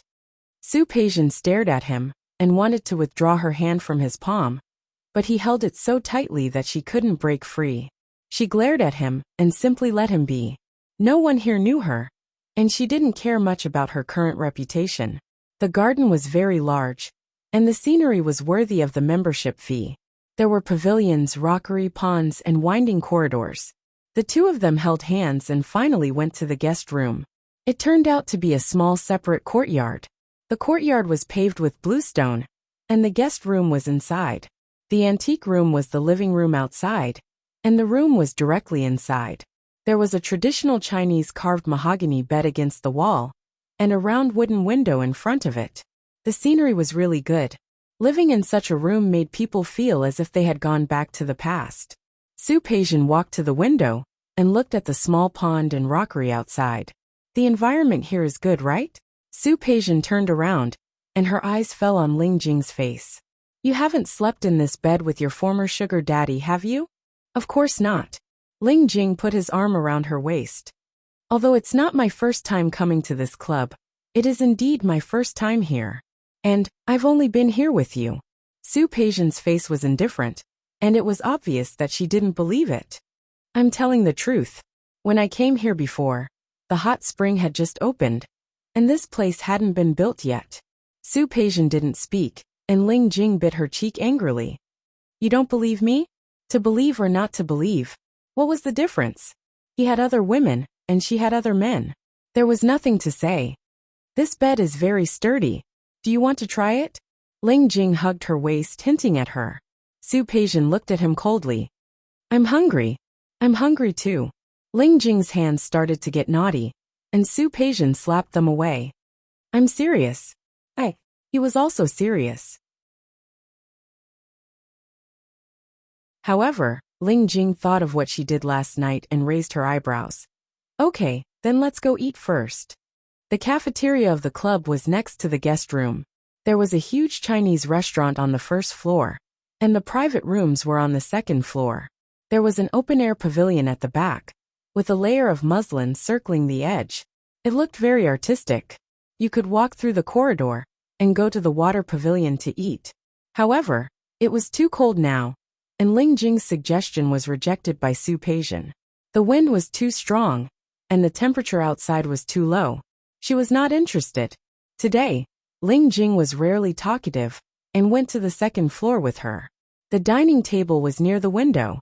From here, one could see most of the scenery in the garden. Looking carefully, it was really not worse than the Jiangnan garden that she had been to before. A cup of tea appeared in front of her, and Su Peijian glanced at Ling Jing. Today, Ling Jing was undoubtedly very attentive. This kind of attentiveness made her a little unaccustomed. Once upon a time, she had no lack of such attentive people around her.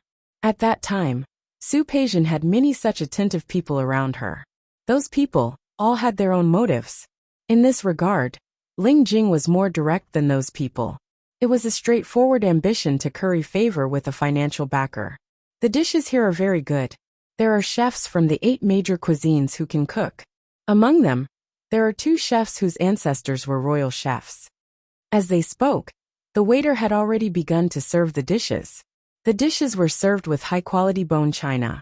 The quality was extremely beautiful, and each portion was not much.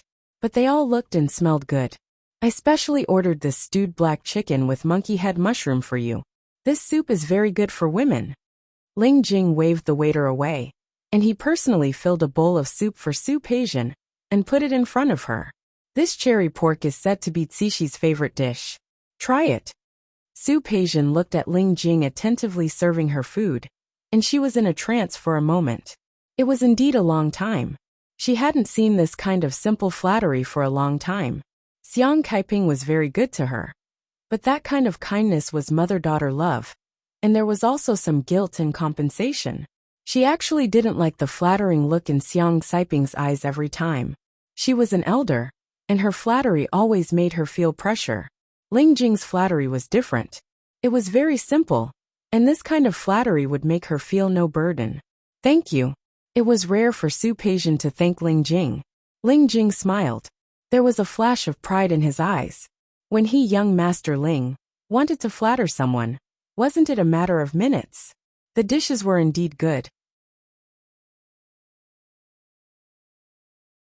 Su Peijian was in such a beautiful scene, tasting the delicious food, and her mood was indeed much better. After dinner, the 2 of them went back to the room to take a nap. Su Peijian thought that Ling Jing would mess around. Unexpectedly, he didn't. He actually simply hugged her to sleep. Su Peijian felt a little strange, but she really let herself fall asleep. When she woke up, it was already evening. The room was already dark, and Ling Jing was no longer by her side. She got up and found that she had slept so deeply during the day for the first time. Just as she left the room, Ling Jing came in. Seeing that she was awake, there was a hint of a smile in his eyes. You're awake? Just in time. Let's go to the hot spring. We'll eat later. How about it? Su Peijian didn't refuse. Last night, Ling Jing tossed her around too much, and her body was indeed a little uncomfortable. The hot spring was at the other end of the guest room, and the 2 of them walked along the way as if it were a walk. Ling Jing was still holding her hand, and Su Peijian didn't try to pull her hand out this time. The environment was good, and the mood was good. The hot spring was also Chinese. The large private room was steaming because of the hot spring. Changing into a swimsuit and soaking in the pool made people feel comfortable all over. Su Peijian felt comfortable and closed her eyes. Suddenly, a hand appeared on her waist. Ling Jing placed his chin on her neck. How about this hot spring? As he spoke, he wrapped his hand around her waist. Do you want me to make you more comfortable? Su Peijian frowned, but Ling Jing began to massage her shoulders. She turned around and glanced at him. Ling Jing's long and narrow eyes were filled with smiles. The room was filled with Chinese palace lanterns. The light was dim and yellow, and people looked a little hazy in the water vapor. The man's appearance was seductive. At this moment, when he smiled, Su Peijian actually felt a little thirsty. Ling Jing's hand exerted force on her shoulder. It was neither light nor heavy, and the strength was just right. Su Peijian withdrew her gaze and felt her body slowly relax under his massage. Something began to spread with the movement of Ling Jing's hand. It was so subtle that it was hard to notice. Is it comfortable? The man's lips brushed past her neck, and she subconsciously shrank her neck. The hand on her back moved to her waist, and the man's palm was extremely hot. She suddenly felt as if there was a fire burning where he had touched. She didn't know if it was the temperature of the hot spring or the temperature of his palm. How is this strength? Ling Jing's lips pressed against her again, and it seemed to touch her earlobe. Su Peijian didn't respond for the first time, and her body moved forward. However, the direction of the hand on her waist changed from rubbing to hugging. He held her in his arms, and his embrace was very firm. Not comfortable. Ling Jing, let go of me. No. The man lowered his voice, and it sounded a little strange and sexy. Such a beautiful scene shouldn't exist in vain. Isn't it? The warm lips fell on her neck. Unlike the storm last night, it was extremely light and gentle. The touch was like an electric current, and as the man's lips fell, it spread to every part of her body. Not only were the lips very hot, but the man's hand was also very hot. With electricity, it went from the surface of the water to the bottom of the water. Her body was turned around, and the man sat on the steps in the pool. He scooped up half of her body and put it down. The spring was undoubtedly convenient for the man. This was the first time Su Peijian had such a scene, such a position, accompanied by a sense of confusion that she had never felt before. Su Peijian gradually lost her mind. Her gaze fell on the man's seductive face under the dim yellow light. She narrowed her eyes slightly, reached out to hold his face, and for the first time, took the initiative to kiss his lips. That was the best stimulation. At this point, the man's attack began to change rhythm. The sound of the water turned from soft to loud, and the temperature from low to high, almost boiling. There were many places for entertainment in the clubhouse. Soak in the hot spring, go to the spa for physical therapy. There was also a sports hall in another area of the clubhouse. There was an indoor golf course, tennis court, and gym. Everything else was fine, but Su Peijian had always been good at tennis. Su Qinghui and Li Qianxue were both very good at tennis. Surprisingly, Ling Jing was also very good at tennis. With a skillful swing of her hand, the ball flew in Ling Jing's direction. Ling Jing caught her ball perfectly and returned it. Su Peijian thought that she was good at sports. She usually had good stamina, but after being tortured by this guy in the hot spring yesterday, her waist was a little sore. Slowly she felt a little weak. She didn't catch Ling Jing's counterattack. She waved her hand and walked to the rest area to rest. She glanced at the filico on the rest table. Su Peijian blinked her eyes. It was indeed worth the millions of annual membership fee. Your skills are good, but your stamina is too poor. Ling Jing followed her over with a smile in his eyes. He had been smiling more in the past 2 days. Su Peijian glanced at him and looked away. When the man smiled, the corners of his eyes were raised, and there seemed to be stars in his eyes. It added a bit of a devilish temperament. Men can sometimes mislead people. You have to exercise more next time. Ling Jing's words made Su Peijian finally look at him. If you hadn't gone too far last night, I wouldn't have lost to you today. You are really confident in yourself. Ling Jing held his chin with one hand and raised his eyebrows to look at the pride on Su Peijian's face. I don't think I went too far last night. After all, you were so enthusiastic. I can only return the favor and be more enthusiastic. Even though Su Peijian didn't care about her reputation and other people's words now, this kind of thing still made her uncomfortable when Ling Jing said it out loud. Did I say something wrong? Ignoring the hint in his eyes, Su Peijian looked at the time. When are we going home? She had been playing for 2 days, and she had to go back to the company tomorrow. The company's affairs, including the project Su Qinghui was working on at hand. Su Qinghui had already returned to Lin City. As one of the people in charge, she naturally had to keep an eye on him. Let's stay for another day and go back tomorrow, Ling Jing said rather shamelessly. Anyway, we're already here. Isn't it good to completely relax? Ling Jing. Su Peijian stared at his face and didn't want to joke with him.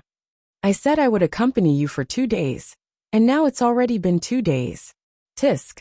Ling Jing looked at her cold face and thought of how passionate this woman was in bed, and how cold she was when she got out of bed. He had the urge to let her show such a passionate and uncontrollable side during the day. He got up and walked to the chair Su Peijian was sitting on. The lounge chairs in the club were very wide.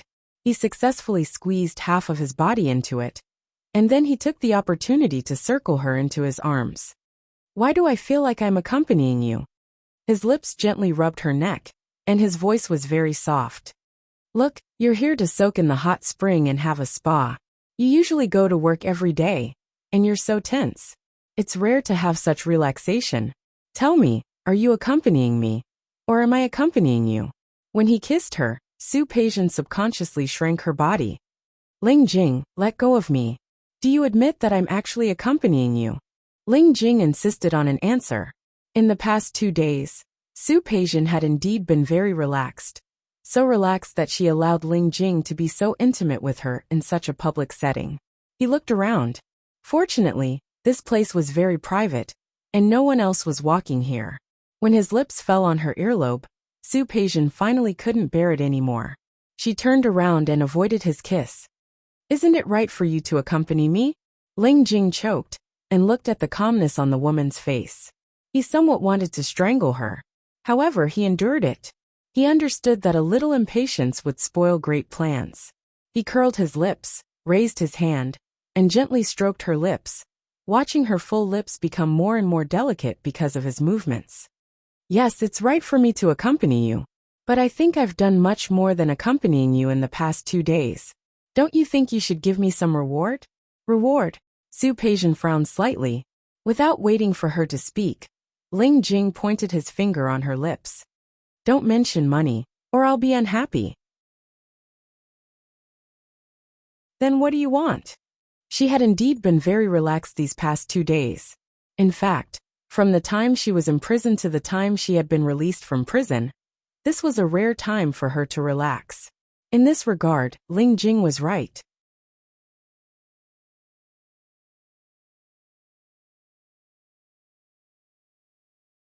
Chapter 839. Su Peijian looked at Ling Jing's face and believed that he wanted more, so she didn't object. All right, Ling Jing smiled again. This man's appearance was indeed very deceptive. When he smiled, it always made people feel as if the clouds and fog had dispersed. Su Peijian closed her eyes and suppressed the strange feeling in her heart. As the eldest daughter of the Su family, she had seen countless men. How could she be bewitched by a man's appearance? Not to mention the appearance of a hooligan. So what if he had a good appearance? It was just a face. Ling Jing didn't argue with Su Peijian to the end. At night, the car drove into the parking lot of Rong Park. After playing for 2 days, Su Peijian was a little tired. It was mainly because Ling Jing was too good at making trouble. He seemed to have endless energy. Day and night, whether it was in bed or out of bed, she was full of energy. In this aspect, he was qualified to be a gigolo. Su Peijian looked at the person in front of her, and there was a flash of surprise in her eyes. Why are you here? She had been following up on the case left by Su Qinghui. The person sent by the other party was the vice president of the company. Before that, it was the president of the other party who personally contacted Su Qinghui. The CEO of the company said that he had something to do these few days, so Su Peijian didn't think in that direction.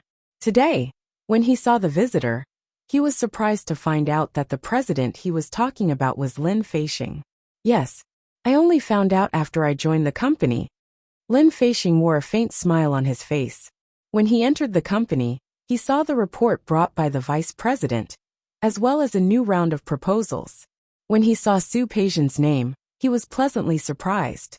I didn't expect President Su, who we've been talking about cooperation with, to be your father. What a coincidence. I didn't expect that either. In fact, Su Qinghui seemed to have mentioned it once before. However, at that time, she was a little absent-minded and focused on the cooperation with the other party. Naturally, she did not notice the name that was mentioned only once. Lin Feixing smiled. His eyes were filled with surprise. It's not just a coincidence, it's also fate. Since we are so fated, why don't we have lunch together? Sure. Su Peijian didn't reject it. In fact, Lin Feixing had been sending her messages from time to time in the past few days. Out of politeness, she would reply. There was no further contact, nor was there any ambiguity between them. It was just like making a new friend. She was surprised to see Lin Feixing here. The vice president and secretary of the other party immediately entered the conference room. The two of them had a tacit understanding. They didn't talk about what had happened before. Instead, they talked about work. In the past, Su Peijian's impression of Lin Feixing was that he looked like a successful elite. And the process of the two of them talking about business also confirmed this point. As the CEO of a large company, he was naturally capable. Su Peijian likes smart people. She could tell that Lin Feixing was the same. The two of them shared the same view in many aspects. The negotiation went smoothly. After that, Lin Feixing asked the vice president and his secretary to leave. He stood up and walked over to Su Peijian. "Peijian, you really surprised me." "Thank you." After Su Peijian finished speaking, she did not forget to add, "However, I will not agree to your conditions just because you praised me." Lin Feixing laughed. "Peijian, you are really interesting. Come on, let's go eat." Su Peijian did not object. The two of them left the conference room and entered the elevator together. "Peijian, what do you want to eat? Western food or Chinese food?" "I'm fine with either. It doesn't matter." "Then let's have Chinese food." Lin Feixing smiled. Anyone who has stayed abroad will know that no matter how many countries you visit, Chinese food will always be the best. Of course, no matter where the food was, it always lacked flavor when compared to Chinese food. However, as a returnee, Lin Feixing did not become a banana man. Su Peijian felt that it was good. Because the two of them had to work in the afternoon, they chose a nearby Cantonese restaurant with a good environment. "How about Cantonese food?" "It's okay. I'm fine with anything." Lin Feixing and Su Peijian entered the restaurant and found a seat near the corner. Lin Feixing was very gentlemanly. He not only pulled out a chair for Su Peijian to sit down, he asked for her opinion first when the menu was served. Su Peijian did not give any opinion. Lin Feixing followed Su Peijian's habit and ordered a few specialties. While waiting for the dishes to be served, he looked at Su Peijian. If it was just superficial before, it was now that he was moved. "Peijian, what do you think about what I said to you last time?" After talking about business, it was naturally time to talk about personal matters. Su Peijian looked up at him. Lin Feixing's eyes were sincere. She could tell that he was telling the truth. Su Peijian lowered her head to drink her tea.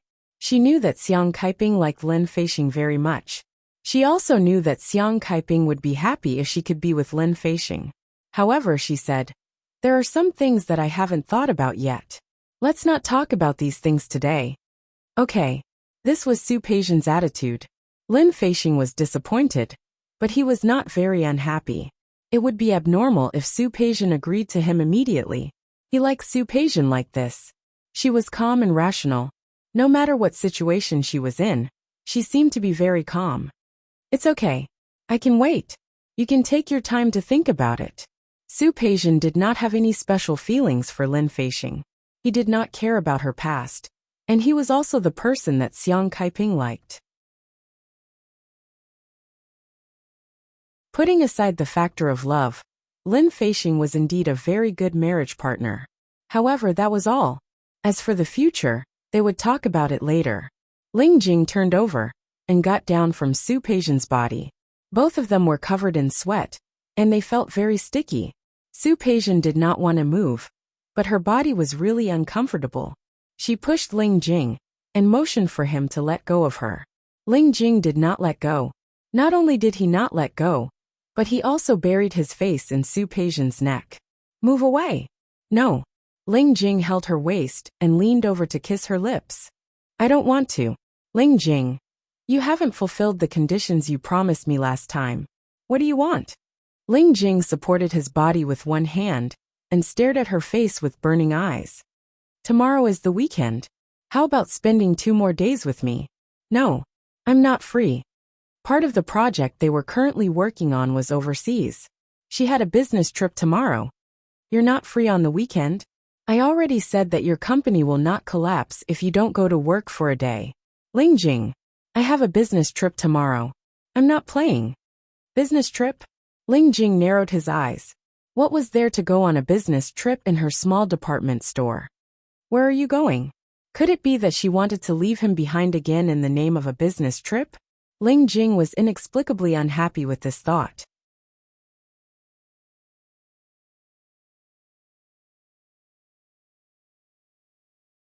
Chapter 840. Where are you going? With whom? His possessive tone made Su Peijian frown. She realized that Ling Jing was getting more and more greedy since he went to the hot spring with her last time. Su Peijian didn't like his possessiveness, not to mention anything else. Who I go with and where I go have nothing to do with you, right? How can it have nothing to do with me? Ling Jing clasps her waist and is very dissatisfied with her move of distancing herself. Anyway, you are also my woman. Naturally, you have the right to ask, right? I am your woman. Su Peijian's expression didn't change, but there was a hint of sarcasm in her eyes. Are you sure? She belonged to herself and didn't belong to anyone else. Aren't you? Su Peijian pulled his hand away from her waist and prepared to get up. Ling Jing, you seem to have forgotten your identity. She hadn't said those words in a while. During this time, the two of them had a tacit understanding. Su Peijian didn't spend much time with Xiang Kaiping in the villa. She had been busy with work recently, and Xiang Kaiping knew that she would go to the company when she wanted to see her. Su Peijian spent almost every day with Ling Jing in the hot spring for more than half a month. No matter what Ling Jing's motive was, he was really good to her. He took care of her emotions and feelings in every way. She enjoyed this kind of simple relationship, and also enjoyed being with Ling Jing every night. She admitted that Ling Jing was quite a good lover, who could always make her feel relaxed and happy. But wasn't that Ling Jing's duty? Since he was the man she spent money on, shouldn't he put her first in everything? She didn't think there was anything wrong with her thinking, but Ling Jing's current behavior made her realize Ling Jing's greed. She didn't like it. Ling Jing thought that he had been unprecedentedly patient and flattering Su Peijian during this period of time. He was the dignified young Master Ling. When had he been so careful to flatter a woman? If it weren't for his own purpose, he would have killed a woman like Su Peijian in minutes. It was just a matter of waving his hand. Who am I? He couldn't control his anger. He held Su Peijian, who was about to leave, again and pressed her under his body. Tell me, who am I? You. Ling Jing in front of her made Su Peijian feel danger. Her intuition told her to escape now, but she didn't have the chance. Ling Jing lowered his head and began to bite Su Peijian's lips. He had never been a gentle lover. Most of the time, she acted according to her own will. Attack, plunder, barbaric strength, rude treatment. I am your man, he demanded fiercely, not giving her a chance to escape at all. Su Peijian, I hope you remember that I am your man now. Lunatic. Su Peijian struggled. Let go of me. The only response she got was Ling Jing's endless suppression and demands. That night, Ling Jing was like a crazy beast. The young man's stamina and energy were always frighteningly good. Su Peijian was no match for him, and was defeated by him. Ling Jing did not stop because of her concession, but more and more wanted to conquer her. After finishing it in the room, he carried her to the bathroom to clean up, and did it again. When he came out of the bathroom, he didn't wait for her to dry off, and pressed her down on the sofa in the room again. In the end, Su Peijian almost lost consciousness. The last thought that remained was that she wanted to break off the relationship. Su Peijian didn't have time to break off the relationship with Ling Jing. The next morning, she couldn't get up at all. The weather in Rong City was getting warmer, but it was still very cold at this time. Ling Jing carried her in the bathroom, and didn't help her dry the water on her hair in time. Su Peijian, who had been tossed around for a long time, was sweating all over. Ling Jing woke up early in the morning, and didn't realize that he was still angry about yesterday's incident. He had already decided that yesterday was just the beginning. He had to let this woman know how powerful he was. He was still thinking about how to deal with Su Peijian, when he found that something was wrong with Su Peijian. Her breathing was heavier than usual. When he touched her, he found that her temperature was also higher than usual. Ling Jing finally realized that Su Peijian was sick. Staring at Su Peijian on the bed, whose face had turned red because of the fever, Ling Jing paused for a minute, and finally had a reaction. Instead of sending Su Peijian to the hospital, he called the Ling family's private doctor. Fever 39. 5 degrees. Give her an injection to reduce the fever, and she'll be fine after taking some medicine. The doctor looked at Su Peijian on the bed. He wasn't sure what the relationship between the other party and the young master was, but he didn't ask much. Then hurry up and give it. Okay. Su Peijian was unconscious of the fever. Someone gave her an injection. She felt the pain and frowned slightly. At that moment, no coldness or arrogance could be seen on her face. Her little face was burning red, and her brows were slightly furrowed.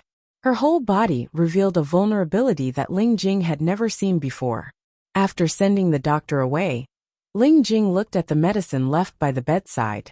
It was rare for him to be kind. He went to the kitchen to pour a glass of water. He wanted Su Peijian to take the medicine. Su Peijian didn't cooperate at all. Her mouth was tightly closed, and she had no intention of opening it. Ling Jing stared at her face for a long time. Because of the fever, Su Peijian's lips were a little redder than usual. At this time, Ling Jing had no other thoughts. After thinking about it, he forced the medicine into her mouth. After drinking some water, he lowered his head and poured it into her lips. The warm water entered her throat, and the medicine was swallowed by Su Peijian unconsciously. After feeding her, Ling Jing realized what he had done. He put down the cup and stared at Su Peijian with hatred. Damn woman, how dare you ask me to serve you? You really don't want to live. When you recover, I will teach you a lesson. As he said so, he got up and wanted to ask someone to bring some digestible food. With Su Peijian's current physical condition, she could only drink porridge or soup. Before she could call for help, Su Peijian, who was sleeping on the bed, had sweat all over her forehead. She was sweating profusely and kept talking in her sleep. Her head shook slightly, and her face was full of pain. Ling Jing, who was about to leave, stopped. He stared at Su Peijian's face and seemed to be unsure. Su Peijian didn't respond to him. She was trapped in a nightmare and couldn't get out of it. Ling Jing didn't want to pay attention to her, but Su Peijian raised her hand at this time. He didn't know what she was dreaming about, but she gently waved her hand in the void. Only then did Ling Jing realize that Su Peijian seemed to be talking in her sleep. He stared at her face for a long time and lowered his head, trying to listen to what she was saying. Don't. This time Ling Jing finally heard it clearly. Su Peijian said don't. Don't what? Su Peijian. Don't. Su Peijian said again. Ling Jing stared at her face for a long time and gently moved to her ear.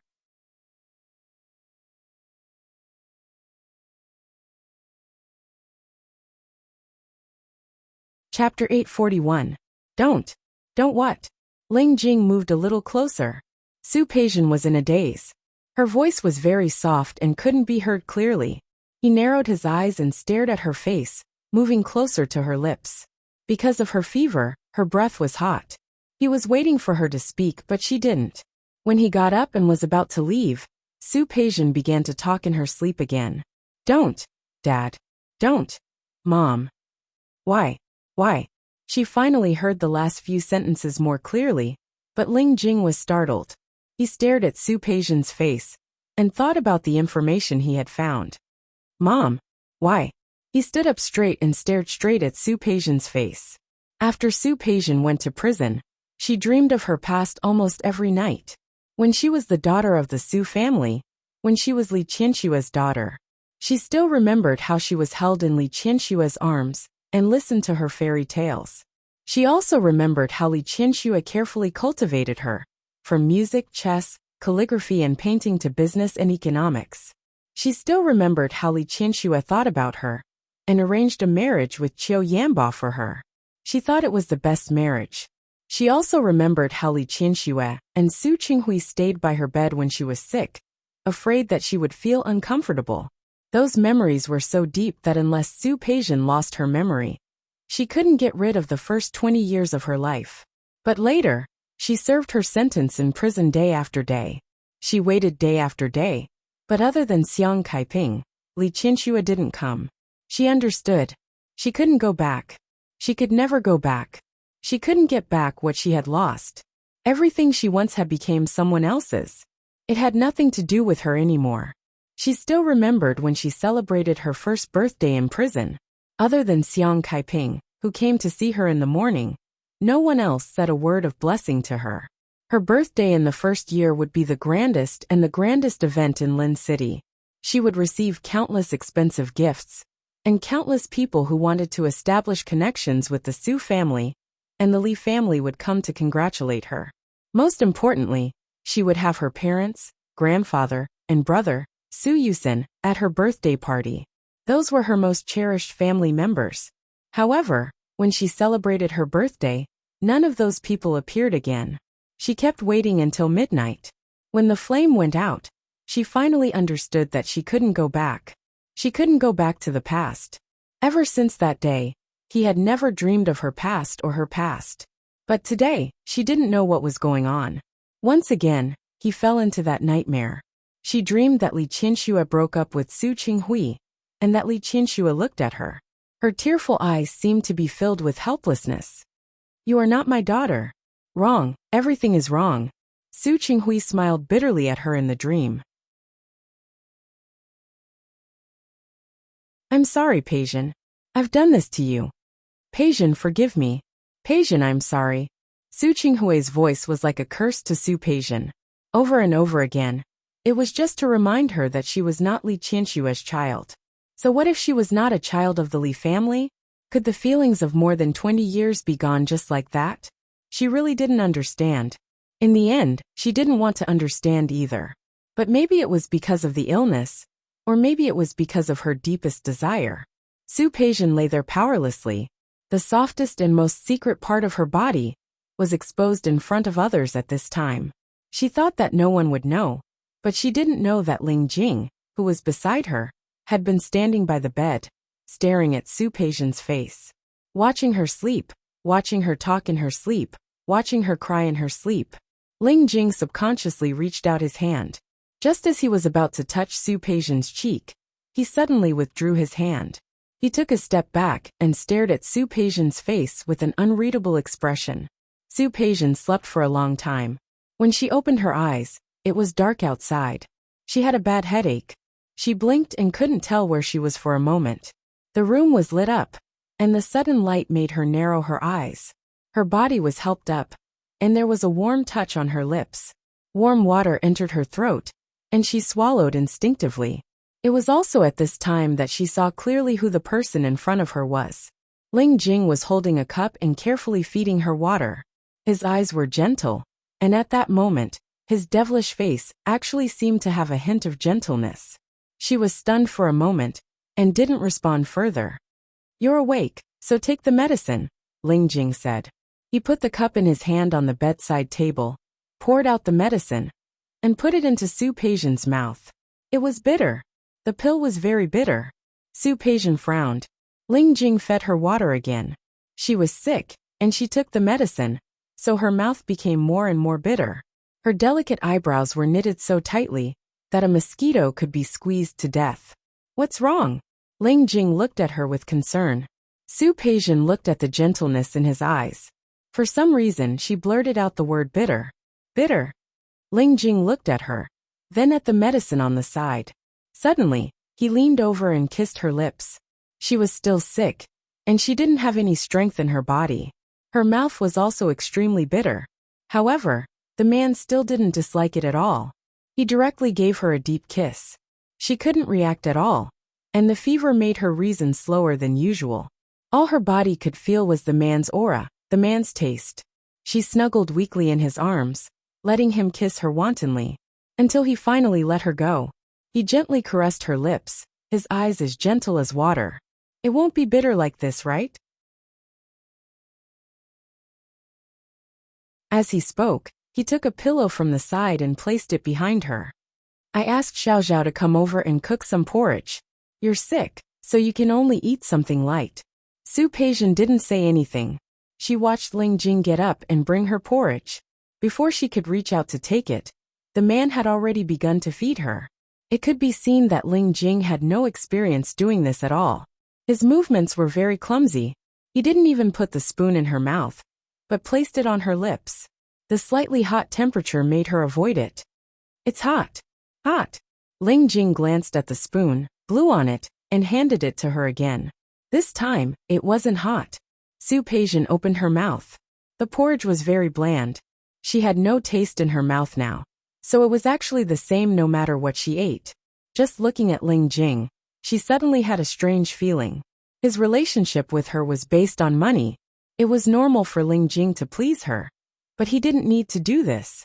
Su Peijian kept looking at Ling Jing as the porridge entered her stomach. He was also looking at her. His eyes were focused, and it actually made his usual devilish appearance a lot gentler. At this moment, Su Peijian's usually calm heart had a very imperceptible fluctuation. After finishing the porridge, Ling Jing put the bowl aside. How do you feel? Do you still want to sleep? Su Peijian shook her head. Give me my phone. Phone. Ling Jing thought of the phone ringing just now. He originally wanted to answer Su Peijian's call. In the end, he didn't answer it. A lack of forbearance in small matters would spoil great plans. He was patient and could endure. Holding her phone, Su Peijian looked at Ling Jing with a bit of inquisitiveness in her eyes. There were a total of 10 missed calls on her phone, from Xiang Kaiping, Su Qinghui and Lin Feixing. After drinking the porridge, she felt much better and called Xiang Kaiping first. Peijian, Feixing said he couldn't find you, so he came to our house. Where are you? Mom, I'm fine. I just put my phone on silent mode and didn't receive any calls. Why is your voice so hoarse? I'm fine.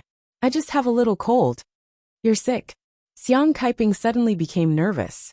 Where are you? Are you in Rome Garden? I'll come to see you now. Mom, it's okay. I've taken the medicine, and it's almost done. I'll be fine after a nap. Are you really fine? I'm really fine. Mom, don't worry. It's just a little cold. I'll be fine after a nap. How could Su Peijian dare to let Xiang Kaiping come? If she really came, how would she explain when she met Ling Jing? Then have a good rest. By the way, call Feixing back later. He's very worried about you. I know I will. After hanging up, Su Peijian called Su Qinghui. He was in Lin City. Lin Feixing called Su Peijian, but she didn't answer, so he tried to contact Su Qinghui.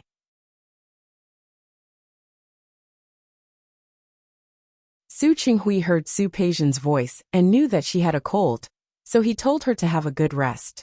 I'll come to see you in 2 days. Okay. After hanging up, Su Peijian felt a headache. However, she did remember that she had agreed to go on a business trip with Lin Feixing today. Sorry.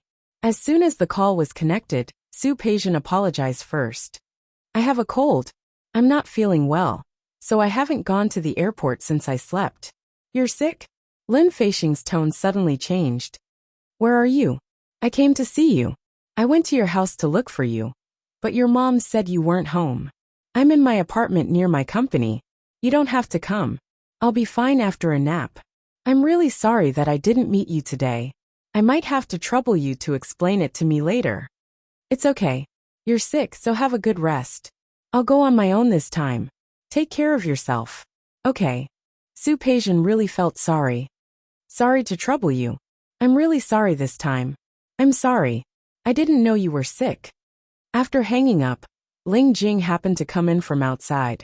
When she called Xiang Kaiping earlier, he had already gone out. Such a thoughtful gesture made Su Peijian look at him in a new light. This man was really annoying when he was clingy, but sometimes he was very gentlemanly. He was obviously a hooligan, but he had such a gentlemanly temperament. It was amazing. Ling Jing came in and saw Su Peijian holding the phone and looking at him. He took a few steps forward, took the phone out of her palm, and put it aside. You're not well yet. Rest more. As he spoke, he put her hand in his palm and held it tightly. Business can never be finished. When the body collapses, there will be nothing left. Su Peijian was silent. It felt very strange to hear such words from a person like Ling Jing. Do you want to sleep for a while more? No. Su Peijian shook her head. I feel very uncomfortable. I want to take a shower. Let me help you take a shower. Ling Jing volunteered, but Su Peijian instinctively refused. No. If it weren't for him yesterday, she wouldn't have been sick or caught a cold. Ling Jing circled her body as she was about to get up and stared at her face. Don't worry. I'm not so perverted as to bully a patient. Su Peijian didn't believe him, but Ling Jing had already got up and went in the direction of the bathroom. When he came out after filling the hot water for Su Peijian, He saw that Su Peijian was really going to get out of bed. He quickly went forward and picked her up. Ling Jing, put me down. I said, I'll help you. Ling Jing's eyes were gentle, and he fixed his gaze on Su Peijian. Su Peijian couldn't refuse him anymore. Her clothes were taken off. Su Peijian looked at Ling Jing's movements, and for the first time, she felt a little shy. Soon, her body was put into the bathtub. The water temperature was very suitable, and her body was surrounded by water. If Ling Jing hadn't messed around with her in this bathtub yesterday, she wouldn't have caught a cold. At first, she looked at Ling Jing with some defense. Later, she realized that when he said he would help her take a bath, he really did help her take a bath. She watched as Ling Jing washed her body. At that moment, she suddenly returned to her childhood. There were servants at home, but Li Qinxue and Su Qinghui really doted on her. Most of the time, they would rather do it themselves. Li Qinxue bathed her, and Su Qinghui gently dried her hair. His palm touched that extremely secret place, and Su Peijian actually felt that her face was burning for a moment. For Ling Jing, this bath was also extremely difficult. The beauty in the bathtub had lost her usual fierce aura because of her illness, because of the beauty's illness, and instead, she was a little more delicate. That different appearance brought a brand new excitement. He couldn't wait to directly do this damned woman here and now. He resisted the impulse in his heart and suppressed the almost uncontrollable excitement in his lower body. He calmly bathed her, then picked her up and wiped her. From beginning to end, his movements were extremely gentle. Su Peijian was carried in his arms and returned to the room. He carefully dried the water for her and put her on the bed. Have a good rest. Su Peijian was still sick and weak. She closed her eyes and allowed herself to fall asleep. It was just that she had slept too much during the day. Although she was sleepy, she couldn't fall asleep so quickly. Ling Jing followed her to the bed, lay down beside her, and reached out to encircle her in his arms. Sleep. She looked up at him. He smiled at her and leaned over to kiss her on the lips. I'll sleep with you. You'll be fine after a good sleep. Preposterous reasoning. She had never heard of anyone who could be cured after a good sleep. Su Peijian wanted to refute, but after her body was encircled by his arms, she really relaxed. Closing her eyes and feeling Ling Jing's hot chest in front of her, she finally indulged herself and fell into a deep sleep. Her body subconsciously snuggled in Ling Jing's direction, tightly pressed against his chest.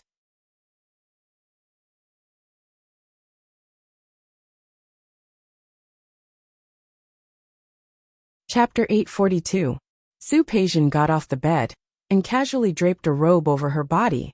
She moved her limbs and felt that her body was still weak, but not as weak as the day before yesterday.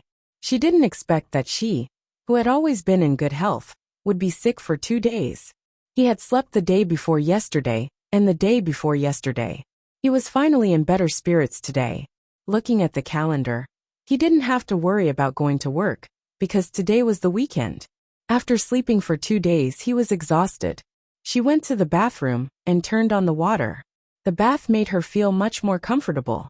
Before she could get up from the bathtub, the bathroom door was hurriedly opened and Ling Jing came in from the outside.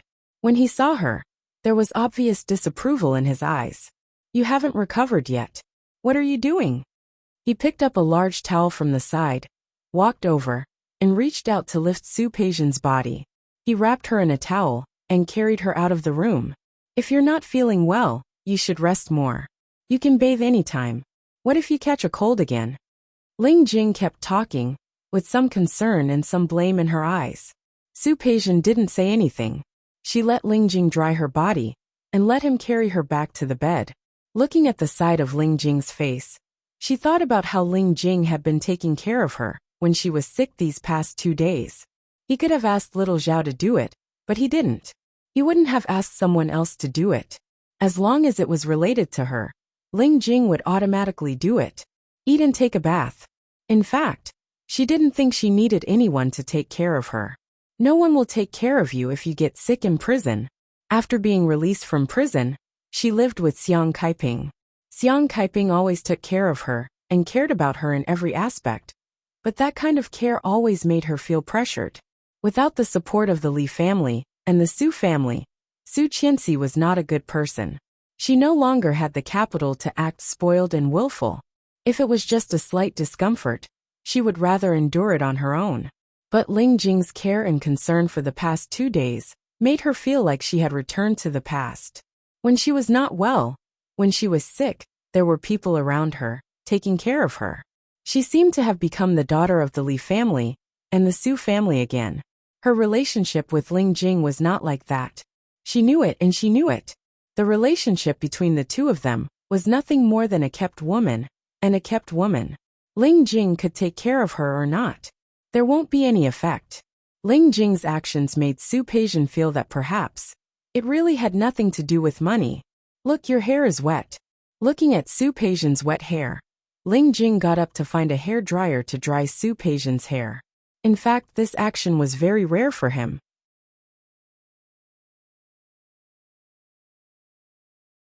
His movements were very clumsy, and there were a few times when Su Peijian felt like her scalp was about to be scalded off.